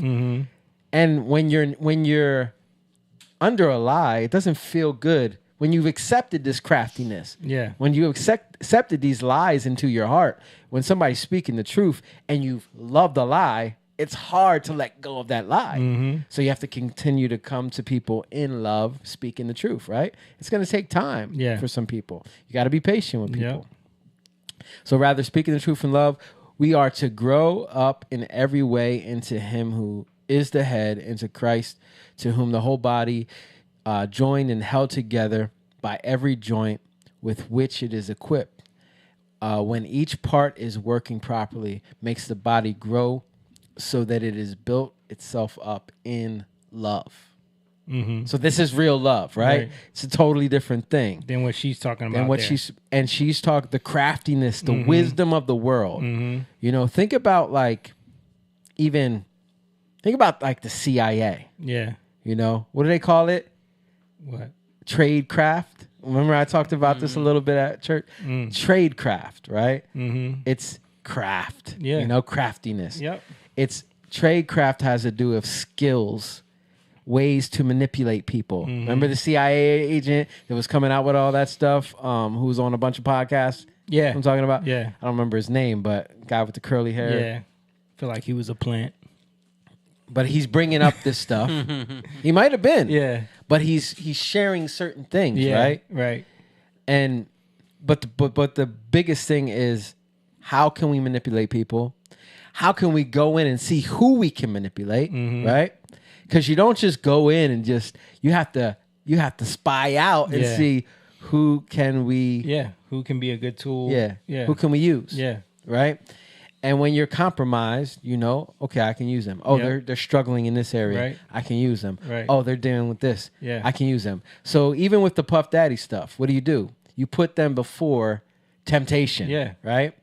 You put them before things. If they fall and you got it on camera, you got them. Right. You know? Now they're controlled. Yeah. So this is the craftiness of the serpent, right? This is what happens. And a lot of us don't see it because we are compromised. Yeah. You know? And over again, we're seeing this. But if we love the truth, if we want the truth more than anything else, and we're like, man, I'm tired of being lied to. Yeah. Tired of these things. Then little by little, you'll start to see things that you didn't see before. Yeah, those spells start to lift.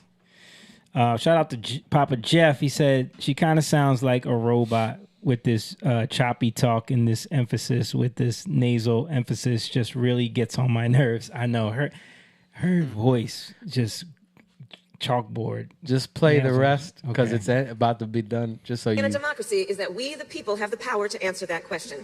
So let us answer, not just through our words, but through our action and with our votes.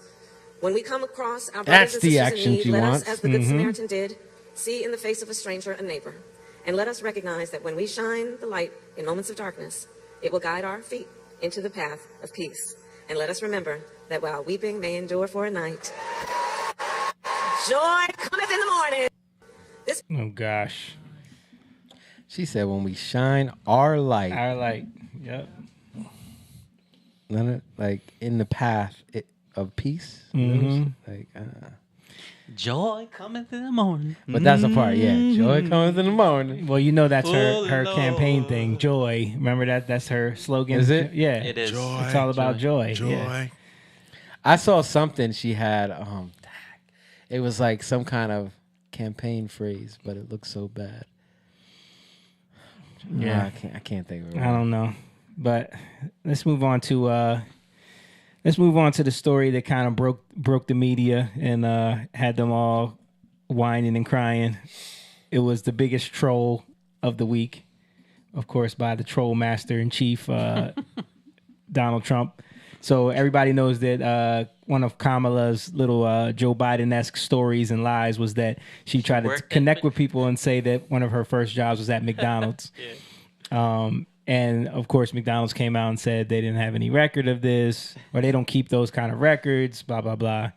Which, you know, my first job was at McDonald's, I will say. And my mom and Jake can verify that. My first actual job that I applied for, I had little small jobs before that, you know. My first teenage job that I applied for, went to an interview, got a job, uniform, all of that stuff. Smelled like was straight McDonald's. nasty blood. Yeah. And then he came to the realization and started working at KFC. Yeah, that was years later. Well, no, that was not yet. It was like a year later. Yeah. It was the next year. I just remember that first day at McDonald's, man. My body had to adjust to the smell of that beef, all that beef cooking back there. Like I was in the kitchen.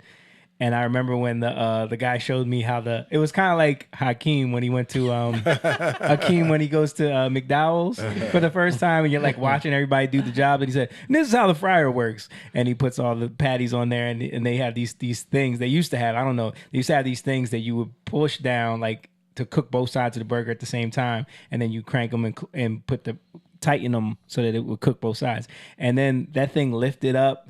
And the smell that came off of that, like, I was nauseous, bro. Like, and I remember telling the manager that hired me, I was like, can I work in the front? Like, I don't know if I can handle this. And he was like, you'll get used to it. You have to, because this is where you're working. I was like, okay. And then and I remember, dude, when you would come out, like when I would pick you up, how you smelled like a nauseous, bloody. The whole time you're just dealing with bloody burger patties and you're digging your hand, and we didn't use gloves, and you're digging your hands in pickles and onions and ketchup and mustard all day, and you know, Big Mac sauce, squirt, and you're making all the burgers for everybody all day.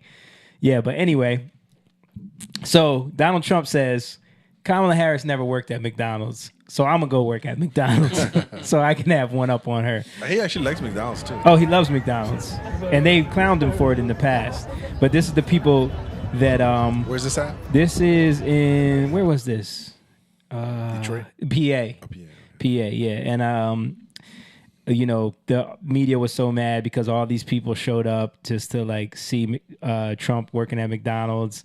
This is him in the building. Thank you very much. That's on me. Okay? Have a good time. Thank you very much. I'll see you at the White House. Yeah. Thank you. Thank you very much. Hello, fellas. Come on. We have another order coming in. And this is their order? That's thousands of people. Hello. How are you? What a beautiful woman. Look at the beautiful child.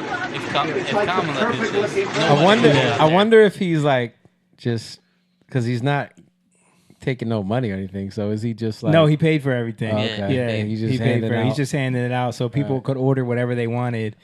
And of course, they screened everybody ahead of time. The people all got screened. They told them what they wanted to order, and they just drove around and picked up the food. But he actually like worked the fry machine.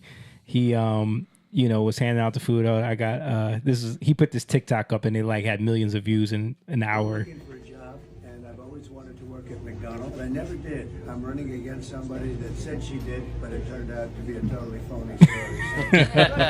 Said she did. Hello, everybody. Oh, like where does that Yeah. come from? Yeah, it was totally hilarious.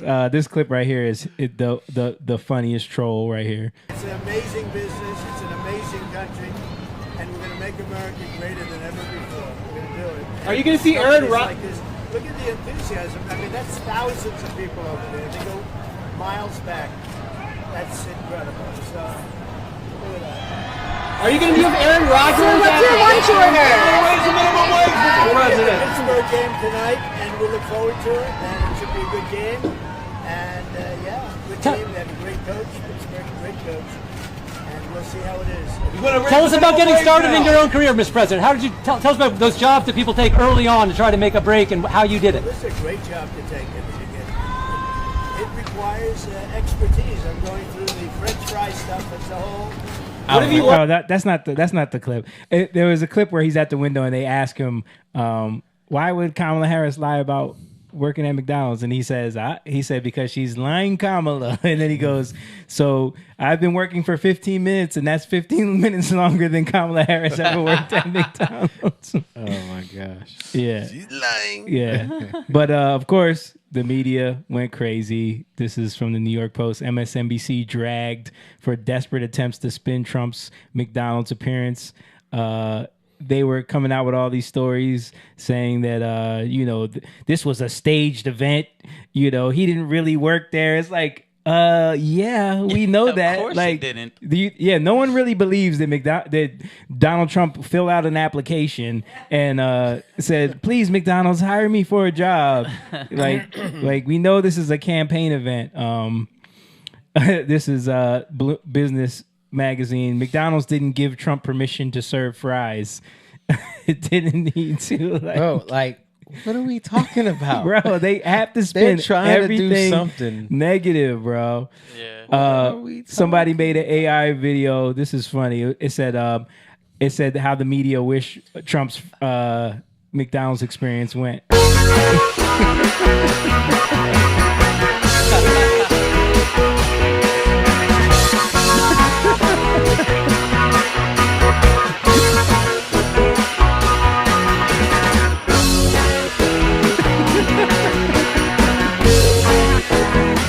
What is happening? Oh my god! Yeah, that's how they wish it went. AI, man. Somebody made this meme. The memes were funny as heck.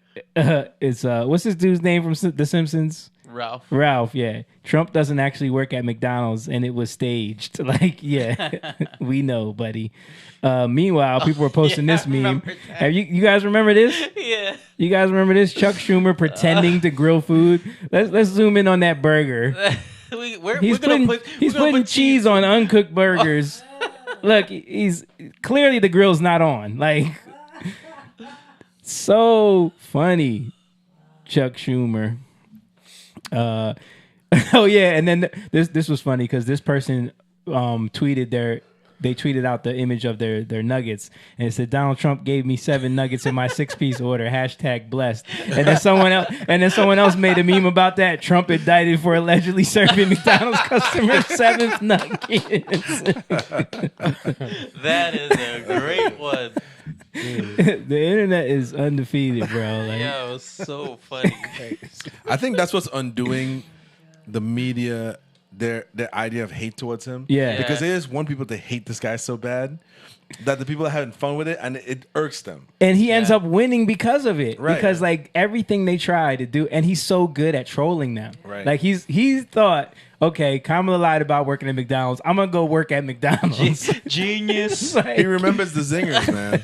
I'm gonna go work at McDonald's. Yeah. And that's the thing. He resonates with people because he has a sense of humor. Yep. And they don't have a sense of humor. That the left is right. They take everything way too seriously. Right. And then I saw earlier. What are you talking about, man? Kamala's always laughing. Earlier, She's always laughing. So earlier today, people were trying to blame Trump because McDonald's stock price dropped 0.89%. Then they were trying to blame Trump for this, Mm-hmm. and then it turned out that no, it's sorry. It was because there was an E. coli outbreak. This is what Brendan was talking about earlier, and it was the E. coli. The CDC came out and said that an E. coli outbreak linked to McDonald's Quarter Pounders, and that's why the stock price dropped a little bit. But they were trying to blame Trump, of course. Right. You know? Of course. I wonder if the CDC, If anything, he has proved. Right? was trying to do a little. Flim flam there, huh? Right. Yeah. It's just hilarious. Meanwhile, Kamala, out on her campaign trail, she decided to be like Detroit. She decided to pay Lizzo millions of dollars to go out there and rally for her because they can't get people to show up to her things. So they had So Lizzo proud to go. be from this city. You know, they say if Kamala wins, then the whole country will be like Detroit. Does that sound like enticing to you guys? Yeah. What kind of what? No. Like, you know what? You have to be insane to Right. say that. It's so good that you don't live there. Right. So you live in Detroit still, right, Lizzo, No. with your millions of dollars? No? No? Okay. What about Kamala? Does she live there? Oh. No. So crazy. And then, I don't know if you guys know about this, but remember Usher when he was on The View? Yeah. Remember him talking about how he's not going to really... They wanted him to endorse Kamala so bad, right? Let's play a little against reminder. Donald Trump, because he is an existential threat to the country. What do you say to that? You know what? I don't get too deep into politics. A few moments later. I love Kamala Harris. I want her to be our next president of the United States. Oh, wow. Maybe it has something to do with this? My brother right here from day one used to wake up. I mean, damn, pause, but like, just I mean, back in the days when he was like 10 and I was a little bit older, his older brother, we It used gets to worse. fight over the Frosted Flakes. What the fuck? Yeah. So people are pointing out that It's a favorite time. Usher might have got the call because he's definitely right mixed up in the Diddy thing. Oh yeah. Diddy gets arrested. So before Diddy got arrested, you don't want to get involved in politics. Now all of a sudden you're playing ball. You're going on. He went. That was in Atlanta. He went Right. out. Oh, of course. And what are we gonna do with this hack computer, Usher? he had the crowd singing and everything. Got to play your role. Yep. Yeah. Very, very interesting. And then Kamala did a town hall. When our democracy is And intact. And let me see. if I can just speak to what people are feeling. We cannot despair. We cannot despair. You know, the nature of a democracy is such that I think there's a duality. On the one hand, there's an incredible strength when our democracy is intact. An incredible strength in what it does to protect the freedoms and rights of its people. Did she there's lose great the person strength. on her earpiece? Yeah, might have. You know what I love about this? It is very fragile. Go ahead. I love this. I love all of the, especially the women, faking like she's saying something so profound. Because you know, in their heart, they're like, "What? They're like, the hell this lady are you is talking about?" crazy. But I love when they're pretending like, "I've never heard such beautiful language." You know what's weird too? Like, because I see this a lot with Democrats. They always talk about democracy. Yeah. They never talk about republic. They never do. No. That's by design. That's by design. I made a video on our Instagram page showing how that's by design. Have you ever seen that? I don't think so. Yeah, it's. Let me see if I can find it because you brought it up and it's a good point. But she brought it up in a very horrible, very horrible Threat way. to our democracy. Yep. Let me see. I know it's. Oh, here it is. It's called. I called it the democracy spell. Trump media are pushing the idea that America is not a democracy. By calling America a democracy until people thoughtlessly accept and use the term, totalitarians have obscured the real meaning of American principles of government. America is a democracy. It was founded as a democracy. America was founded not as a democracy, but as a constitutional republic. We pledge allegiance to the republic for which our flag stands not to a democracy. The Constitution requires a republican form of government for all states, but does not mention democracy, and neither does the Declaration of Independence or the Bill of Rights. I've heard a lot of conspiracy theories. I hear a lot of things out on the road. But to hear Americans, people who would describe themselves as patriots, say that America is not a democracy, that stopped me in my tracks. Alexander Hamilton, delegate from New York, said, "We are now forming a republican government. Real liberty is not found in democracy. If we incline too much to democracy, we shall soon shoot into a monarchy." John Adams, one of the giants of the American Revolutionary period, said, "Democracy will envy all, contend with all, endeavor to pull down all." Honestly, the word democracy and the word republic have often been used interchangeably. There isn't a meaningful difference between them. The ideal of a democracy is universal equality. The ideal of a constitutional republic is individual liberty. These words were used in different ways in the 18th century, and it's true the founders didn't want direct democracy, by which they meant people gathering on the town square. They wanted representative democracy. But I think the reason why this conversation about language has risen now... In this century, great strides have been made toward the goal of subverting our republic and transforming it into a democracy. The foremost tactic of the subverters is subversion of language. And so they have begun to say, we're not a democracy, we're a republic. And it's not 100% clear what that means. But Writers of the Constitution were anxious to safeguard liberty against dictatorship, monarchy they called it. But their chief anxiety was to protect the country against democracy. Very old and very wise, Franklin saw through the mists of time to the day when Americans might trade their freedom in a constitutional republic for the promise of government guaranteed equality and security in a democracy. And beyond that, to the day when democracy inevitably degenerates into dictatorship, guaranteeing nothing but poverty and serfdom for the people it robs. So that idea of democracy seeping in has been around since the founding of this country. Yeah. Mm-hmm. And what's the issue of a democracy? Like, it's that, well, I've heard people describe it as democracy is two wolves and a sheep voting on what's for dinner. You know what I mean?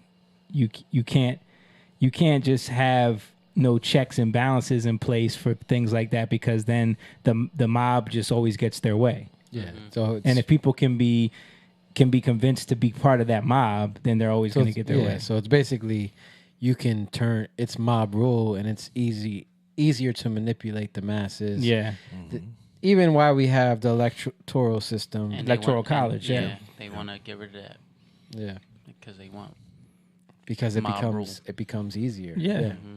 And how they were able to do a lot of that was through universities. Yeah, by changing language. That's why, you know, like we talked about earlier before, when you really start changing language and you start saying certain things over and over again, it becomes part of the lexicon.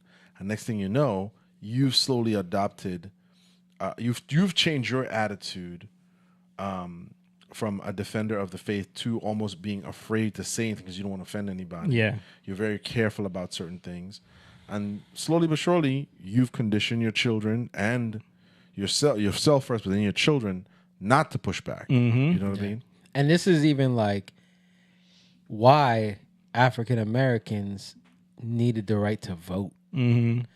Because then they become represented. Yep. But this is also why there's been such a push, like we showed earlier, to manipulate James was that talking vote. about, Yeah. like how they once they realized how powerful that vote was, that voting block was, they needed to control it. Yeah. So now you got to get their influencers. Yeah. And what were the biggest influencers, especially in the 50s and 60s? The church, right? Yeah. And the colleges. Sure. Right. So that's where you're going to go. Yep. You're going to go to the places where you can. Well, they didn't. I think a lot when this happened, when you go back and look at history, when black people started to coalesce around the civil rights movement, Yeah. and a lot of, because you got to understand, the larger dominant society didn't think this was going to work, Mhm. but when they started to boycott, and this is from Stokely Carmichael himself, when he was down in the South, he said, we went directly to the farmers, the lowly poor people that they were telling us would never get this. And we talked to them, and he's like, we were given shelter, food, and we coalesced a movement with them. I don't think that America at that time, the larger society, thought these uneducated poor people would come together like that. They didn't. And they recognized power in that. That's when the infiltration began. And they realized, whoa, we've got to get in there and start pulling some of these people out. Yeah. And that's when the offer was made.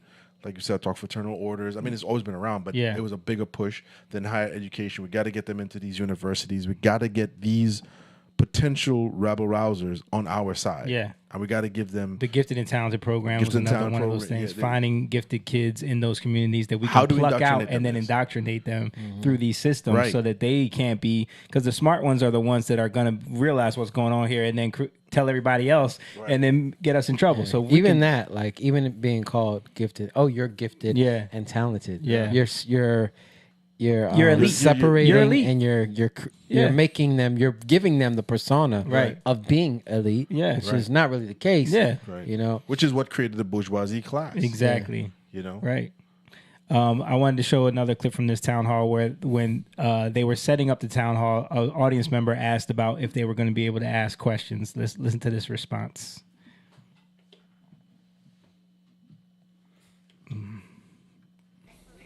You're not, unfortunately. We have Maria? some determined. Let's do it. Let's play it again. So you can hear him in the audience ask if they can ask questions.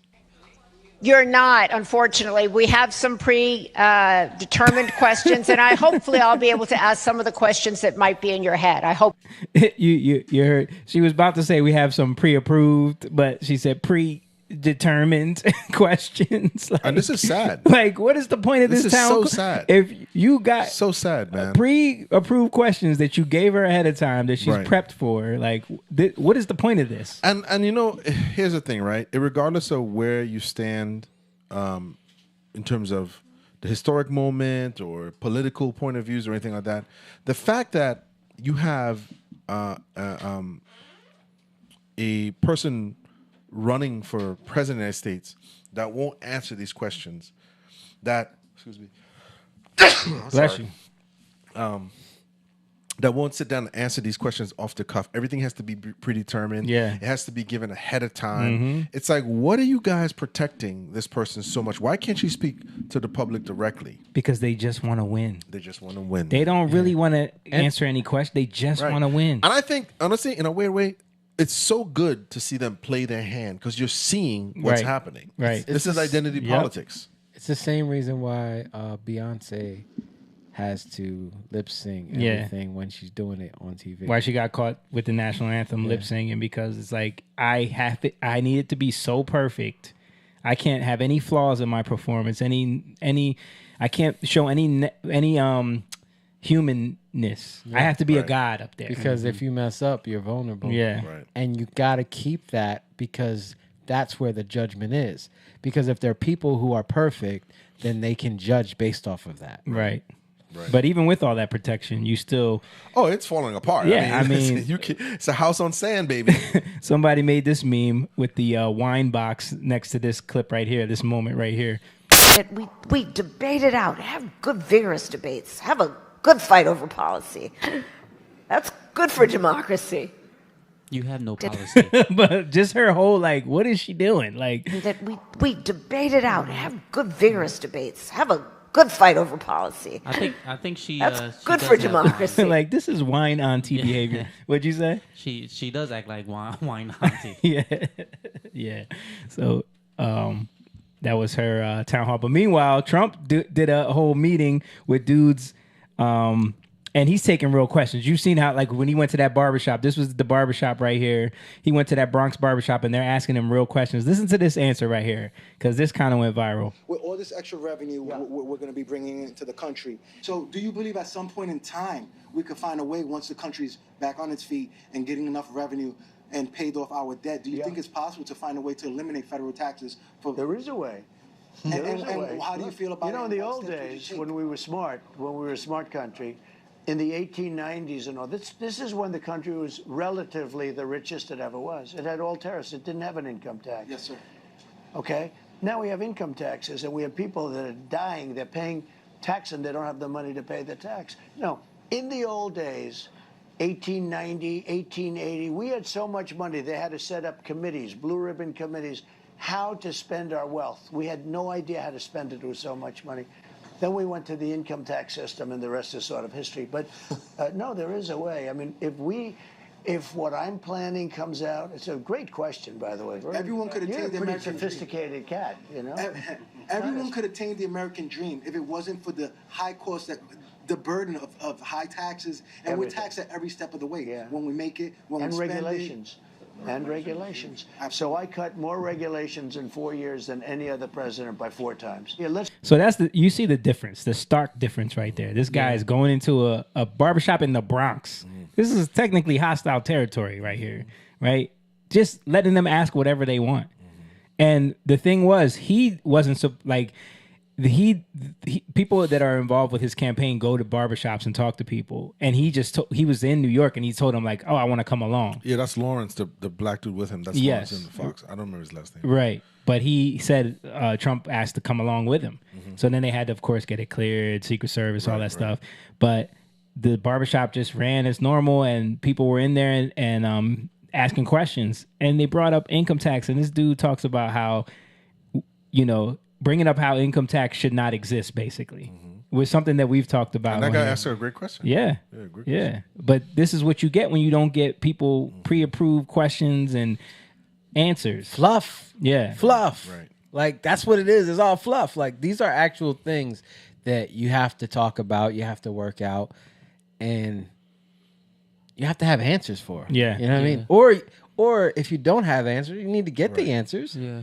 Oh, I didn't think about that. But the difference is he's not scared. Yeah. But he's definitely not scared, and he's listening to the American people. Yep. You know. And there's something that's resonating, not just with men, but there's something about him, aside from his trolling and stuff like that, is a very plain talk way. Yeah. Right?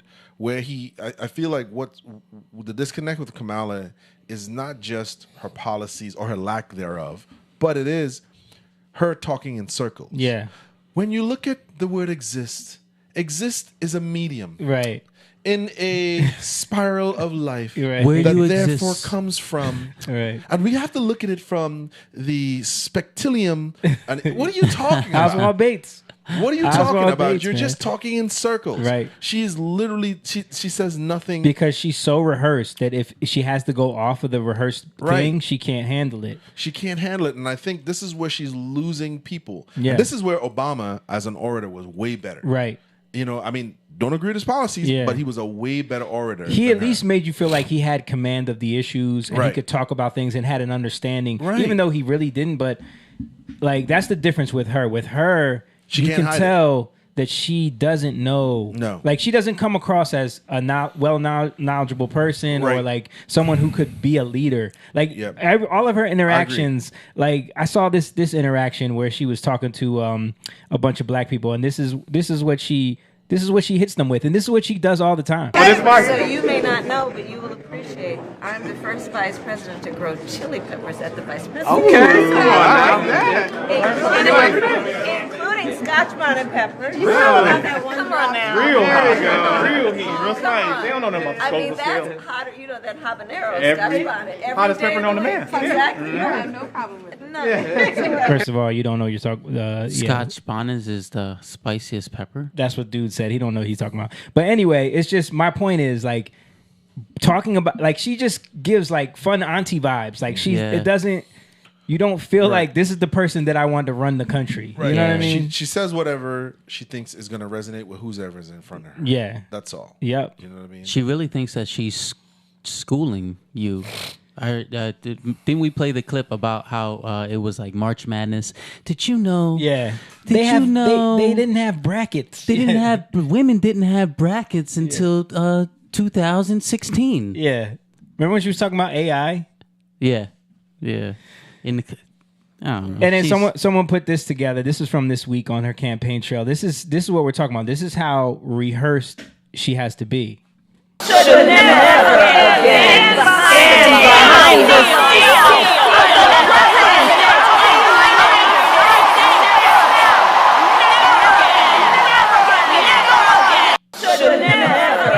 Like you see, like all the mannerisms, the inflections, everything is the same every time, and she's so rehearsed. Right. You know, I got to give Anton Daniels a credit for this. It's not mine, but he said that she's never. One of the things that makes her unrelatable and not resonate with people, and it's coming through her verbiage. This is not just people's observation, but it's coming through the way she handles herself.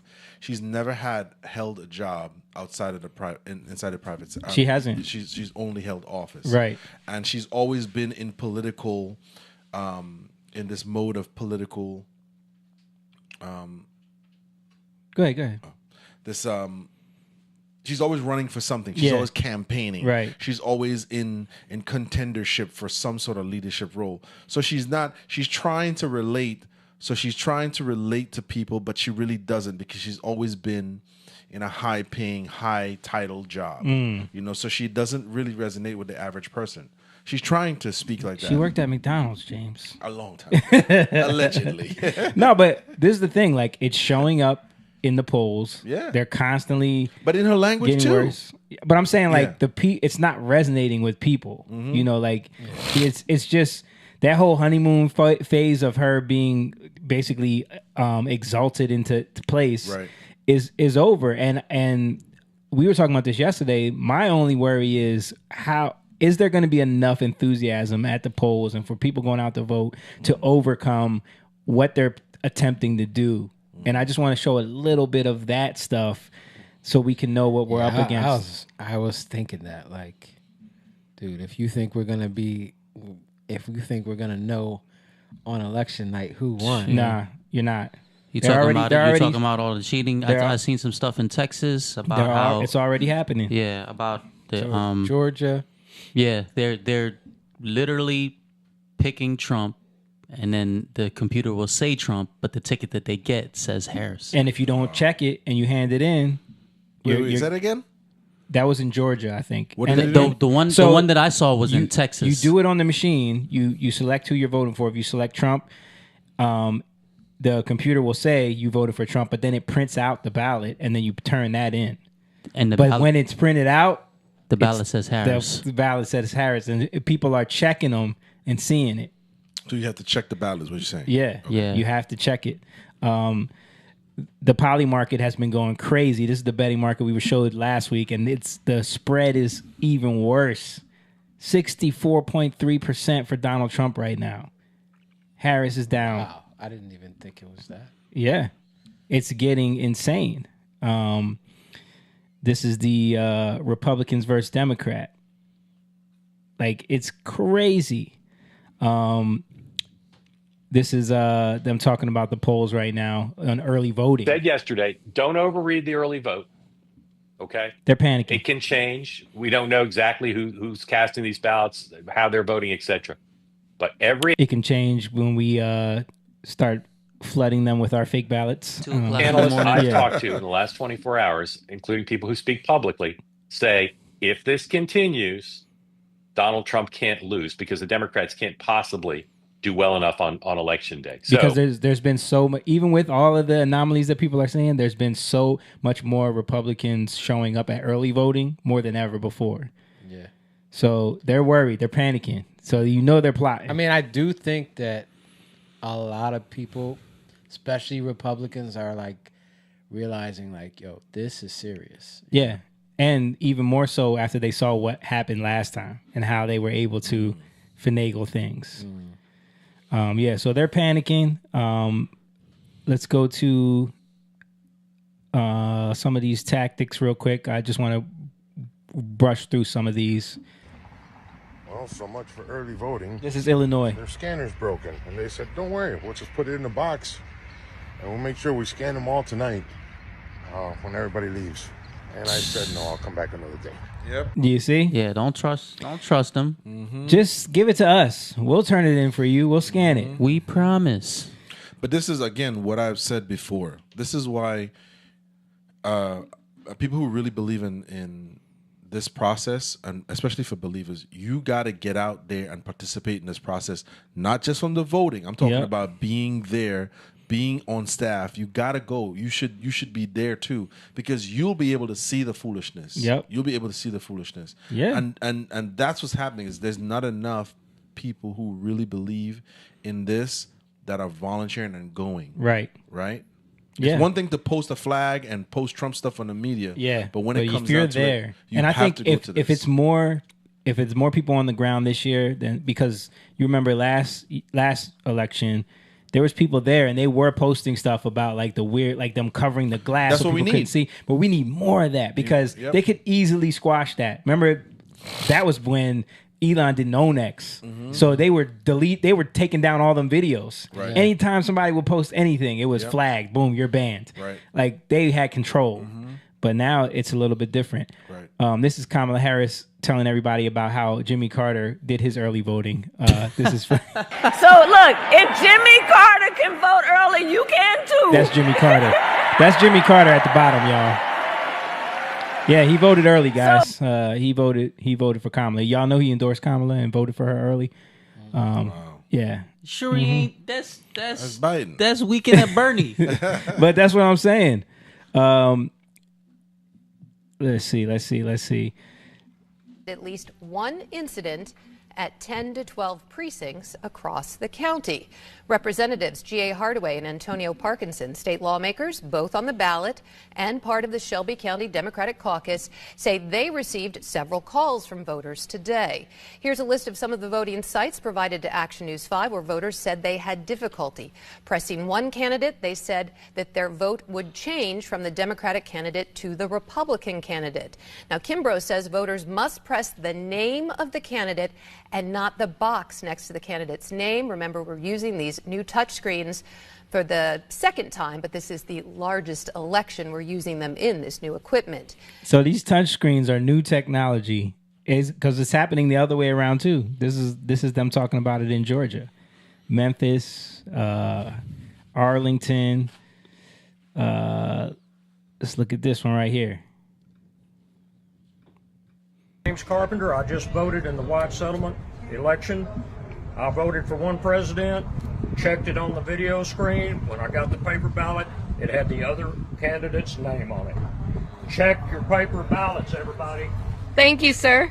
My name is Lucas Clark, and I voted here at White Settlement Library in Fort Worth. I was in line for about 45 minutes, and there were two people that came out and said that their ballots were changed. So everybody double check your printed out ballots. Like, this is crazy. I'm gonna film mine. You have to, and this is like we're in 2024, about to be 2025. There is no way these other countries that don't have the technology infrastructure that we have can have fair elections that are all done in one day. They know by the end of the day, and we can't do that in this country. That's crazy. You know, because we're waiting for at 4 a.m. when that rash of Dems get up and go vote. Yeah, that's what we're waiting for. Right. Don't call it yet. They're sleeping. Oren Schroyer Let's pointed this out. Talk about what's happening in Atlanta on Election Day. The one city, the one county, Atlanta, Georgia, Fulton County, that could determine the fate of the 2024 presidential election. And it just so happens there is a Homeland Security Critical Infrastructure Conference and drill happening in Atlanta, Georgia, in Fulton County on the day of the election. 2024 Homeland Security Critical Infrastructure Conference, AFCEA Atlanta, AFCEA Atlanta. Homeland Security Conference on Critical Infrastructure happening November 6th and 7th, 2024. With a large-scale cybersecurity exercise on November 5th. Interesting. Remember when they had that pipe burst? Yeah. At the last one? That all of a sudden in the middle of the night they had to shut down everything because a pipe burst? Dude, that's kind of crazy. Why would you schedule it for that day? I'm definitely filming mine. I'm gonna go in there and film. That's crazy. Me too. Watch them take. No phones allowed, guys. There might be bombs. No. Guys, you're not allowed to film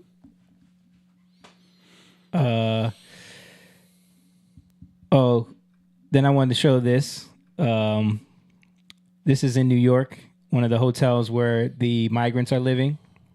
People are finding out that if people call the police, if there's a crime that is committed by the residents who live there, not the migrants, the police are not allowed to go in. They have to be met by somebody.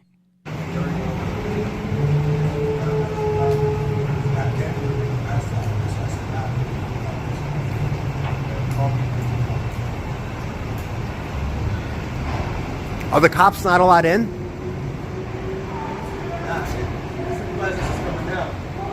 But there was a 911 call. They're not allowed to go in? So you got to get a supervisor to let the cops come in for a 911 call? I read the rules. So that's their rules? That's just... They say they're coming back. Well, they say they're coming back. I know, but it's a little strange that a cop gets a 911 call and they're not allowed in. They have to wait for a supervisor. This supervisor, I know. That's crazy to me. But you see the cops are falling in line. Yeah, that's what I'm They're saying. just like, ooh. Well, they want to keep told their job. not to do nothing. They were told, you don't get involved in that. You want your pension? Mm-hmm. Yeah. Did you guys see that, what's her name's mistress, what do you call it when it's a man?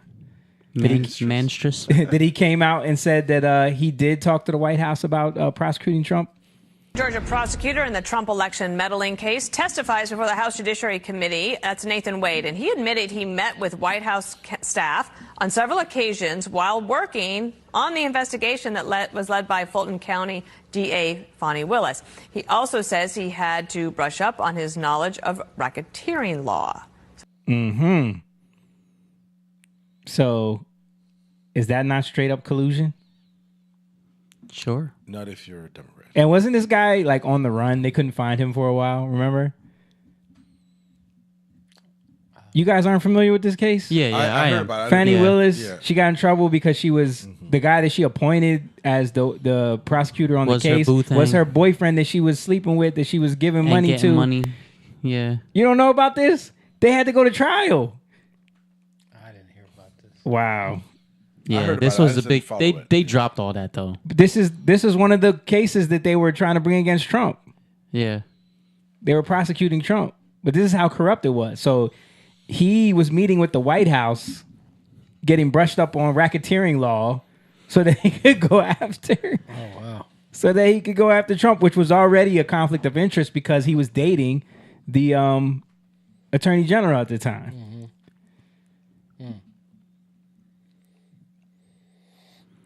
Yeah, he doesn't seem like he thinks. Yeah. Yeah, man. Anyway, it's a lot going on. A lot of stuff to think about. Yeah, sometimes it's too much. Yeah. Sometimes you can't know everything. Yep. You don't have to. And it's okay. It's okay. It's okay, man. Did you guys hear about the former Abercrombie and Fitch CEO? No. He got arrested. This is an old guy, old rich money guy. Uh-oh. What do you think he got arrested for? Pedophilia? We have some breaking news right now. Get this. The former CEO of Abercrombie and Fitch, Mike Jeffries, is arrested in connection to a sex trafficking case. Prosecutors have been investigating allegations that Jeffries ran a sex trafficking operation. Hold on, real quick. Involving young men. Is Abercrombie and Fitch the one that always had like the shirts off? Yes. The men with the shirts off and maybe the teenagers. Yeah, it is. The one? And yeah, I think so. Like, they're fixated on like teenagers wearing like right. So they try to hire V because she was like pretty for the front. And they actually try to hire me too because they want pretty people to work for. Not to say that I'm pretty or anything. That is what you're saying. But that's what they go for, the look of their brand or whatever, and it's always. I'm surprised because it's usually white people. It's usually that was got sued for that. It's usually I always get them. Was it mixed up with like Hollister? Is kind of the same thing. Oh, okay. I think it might be the same company. Oh, okay. But yeah, this guy was sex traffic. He got arrested allegedly. Young men. Young Jeffries men. was arrested this morning in Florida as part of an investigation led by federal prosecutors in New York. So I just wanted to play that because, dude, there is this, like, Cat Williams talks about 2024, all of these sexual deviants being brought to justice. And all of these rich dudes in high power positions are being caught. Yeah, look, that was like all the. Oh wow! Let me pull that up. Would you search? I just put Abercrombie and Fitch early 2000s because I remember they always had like big pictures. Because we used to joke about it, like when you walk by the store. Because I worked in the mall, it was always like, gay. It was always these dudes like Mad TV made fun with of nothing that. That's how I on. remember. Yeah, and the music will be blasted, loud as stinks. heck, It's like and loud. it stinks Yes. of cologne. Oh yeah! Oh yeah! Oh yeah! Oh yeah! Oh yeah! He was like, "Come on, guys! Don't you want to buy my clothes? Hold on, let's go to this one right here. Don't you want to buy these clothes, guys? Come on, come on. Yeah, I mean, so the CEO, the former CEO, arrested for allegations of sex trafficking young men. Okay. Like, just look at that. Is like, Diddy who would involved? say Come that's on. a good thing, man? Is Diddy involved? I mean, who knows? Who knows if he's connected? He would. That's who. Let me see. So when you go back and look at these, well, you got if you I don't can see wanna this see it. picture. Let me see I if don't I wanna can find see it, that bro. one. I Let don't me see wanna if I see can it. find that one. But if you go back and look at these, it's like it doesn't even make sense. You know what I mean? It's crazy. And it's like, okay. But again, I remember being in the mall, and I used to always like, I hate that store. I hate walking past that store. So he clearly was over sexualizing young men Yeah. to begin with. Mm-hmm. Yeah, and this is back in the 2000s. How many of them? Look How at many this of one. them do you think he? Yeah, always like. You should put up the Mad TV one. Oh, okay. Mad TV parodied it. It's like perfect. Okay. Oh man. Can you play that or? Yeah, I could play. That's old. I don't. Is that in syndication still? No, it's gone.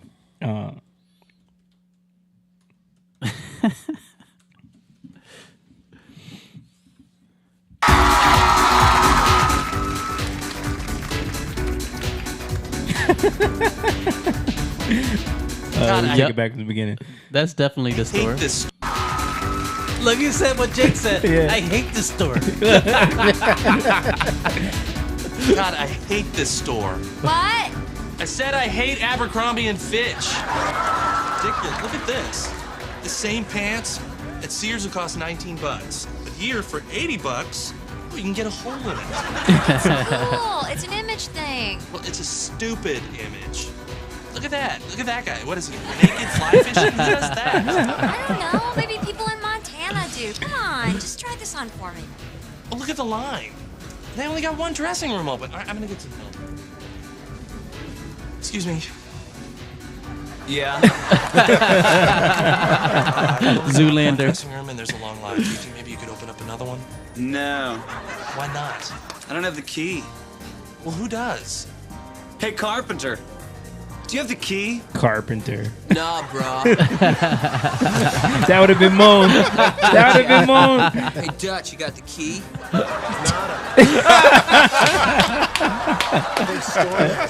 Hey, Storm, you got the key? Storm. Storm. Yeah, I do. My bad.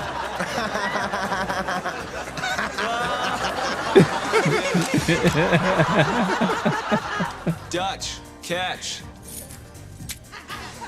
Nice snag. Nice toss. Nice ass. Thanks.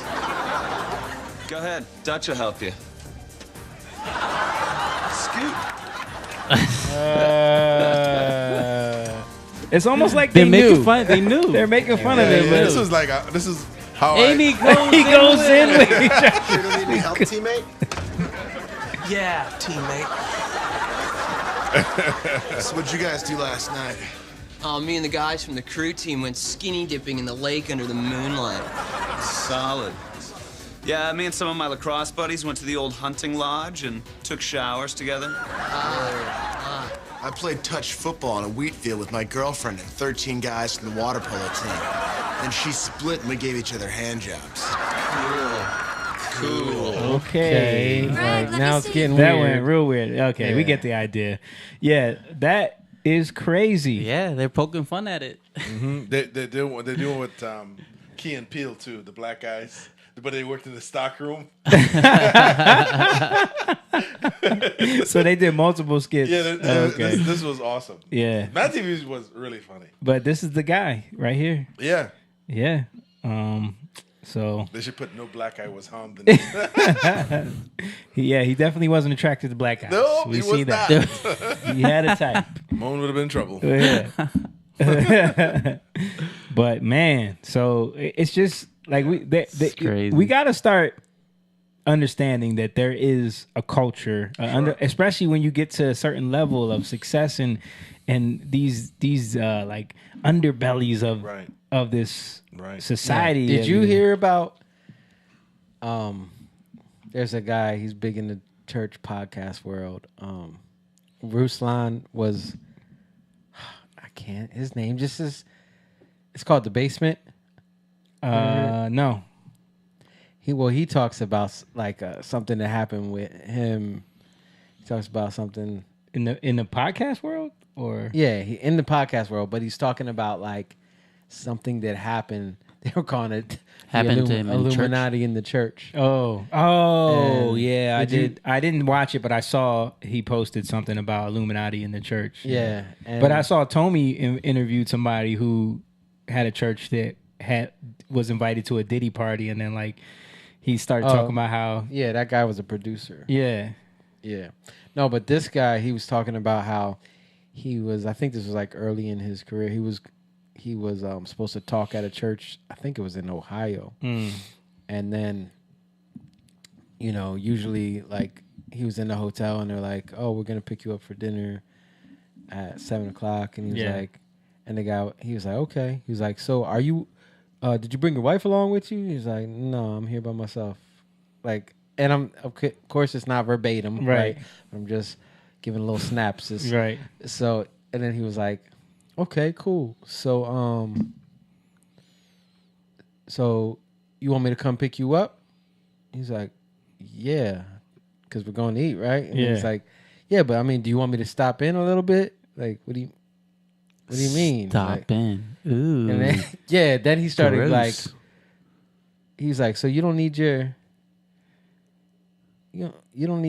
sucked? What? Yeah. Nah, dude. Like it just got crazier and crazier. Man. And this is the guy, this is the church, right? Yeah. This is the guy who was his liaison for the church. Then he told the pastor, and he was saying that he went to the church because he was supposed to speak at this church. He told the pastor, and then he's like looking around, like, "Wait a minute, this is a whole infiltrate. This is the whole church. Like, there's a bunch of guys that seem." So there's a whole underground. Like, so yeah, he was saying that like he heard from other people, and like there's a whole underground thing at a lot of these churches where they're doing this stuff. Wow, it's crazy, man. Like, we need to expose all of that stuff and get that out of our culture, period. All right, before we get out of here, one last video, because I need to get y'all reaction on this real quick. I don't know if you guys saw this. This is crazy.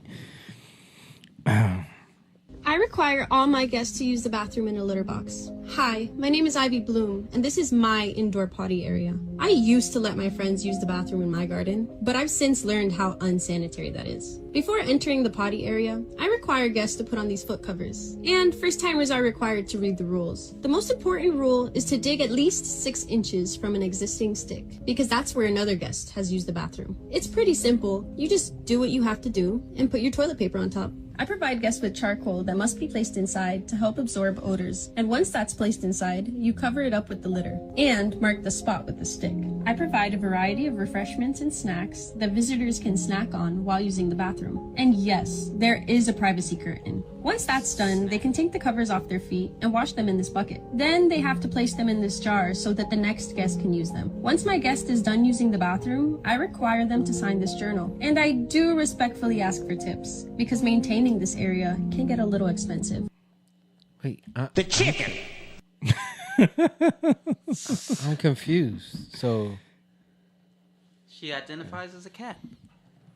that's what I don't know if she identifies as the cat. I just think she's weird and hipster and thinks that. Why don't they just go to the bathroom? I don't know. She thinks she's saving the planet. You guys are missing it. This would be a perfect. I am missing it. Like it's kitty litter. Patience here. It's kitty litter that she's. It's a perfect skit. Man, please, them Haitians will come in there. We do not want this sickness. This is sick, and it's therefore deviant. We do not want it. Yeah, that was so ridiculous. Like, who would want to go to your house if you got to do all of that to go to the bathroom? That's crazy. Yeah. I don't want to be your friend. Yeah, exactly. All right, guys, we're going to wrap it up there. Thank you guys for watching. Thank you for all of the shout outs in the chat and all of the sharing of the video. We appreciate you guys. We had some comments on Rumble I didn't see. And then it wasn't Stan. It wasn't Stan. No? Somebody on YouTube as well.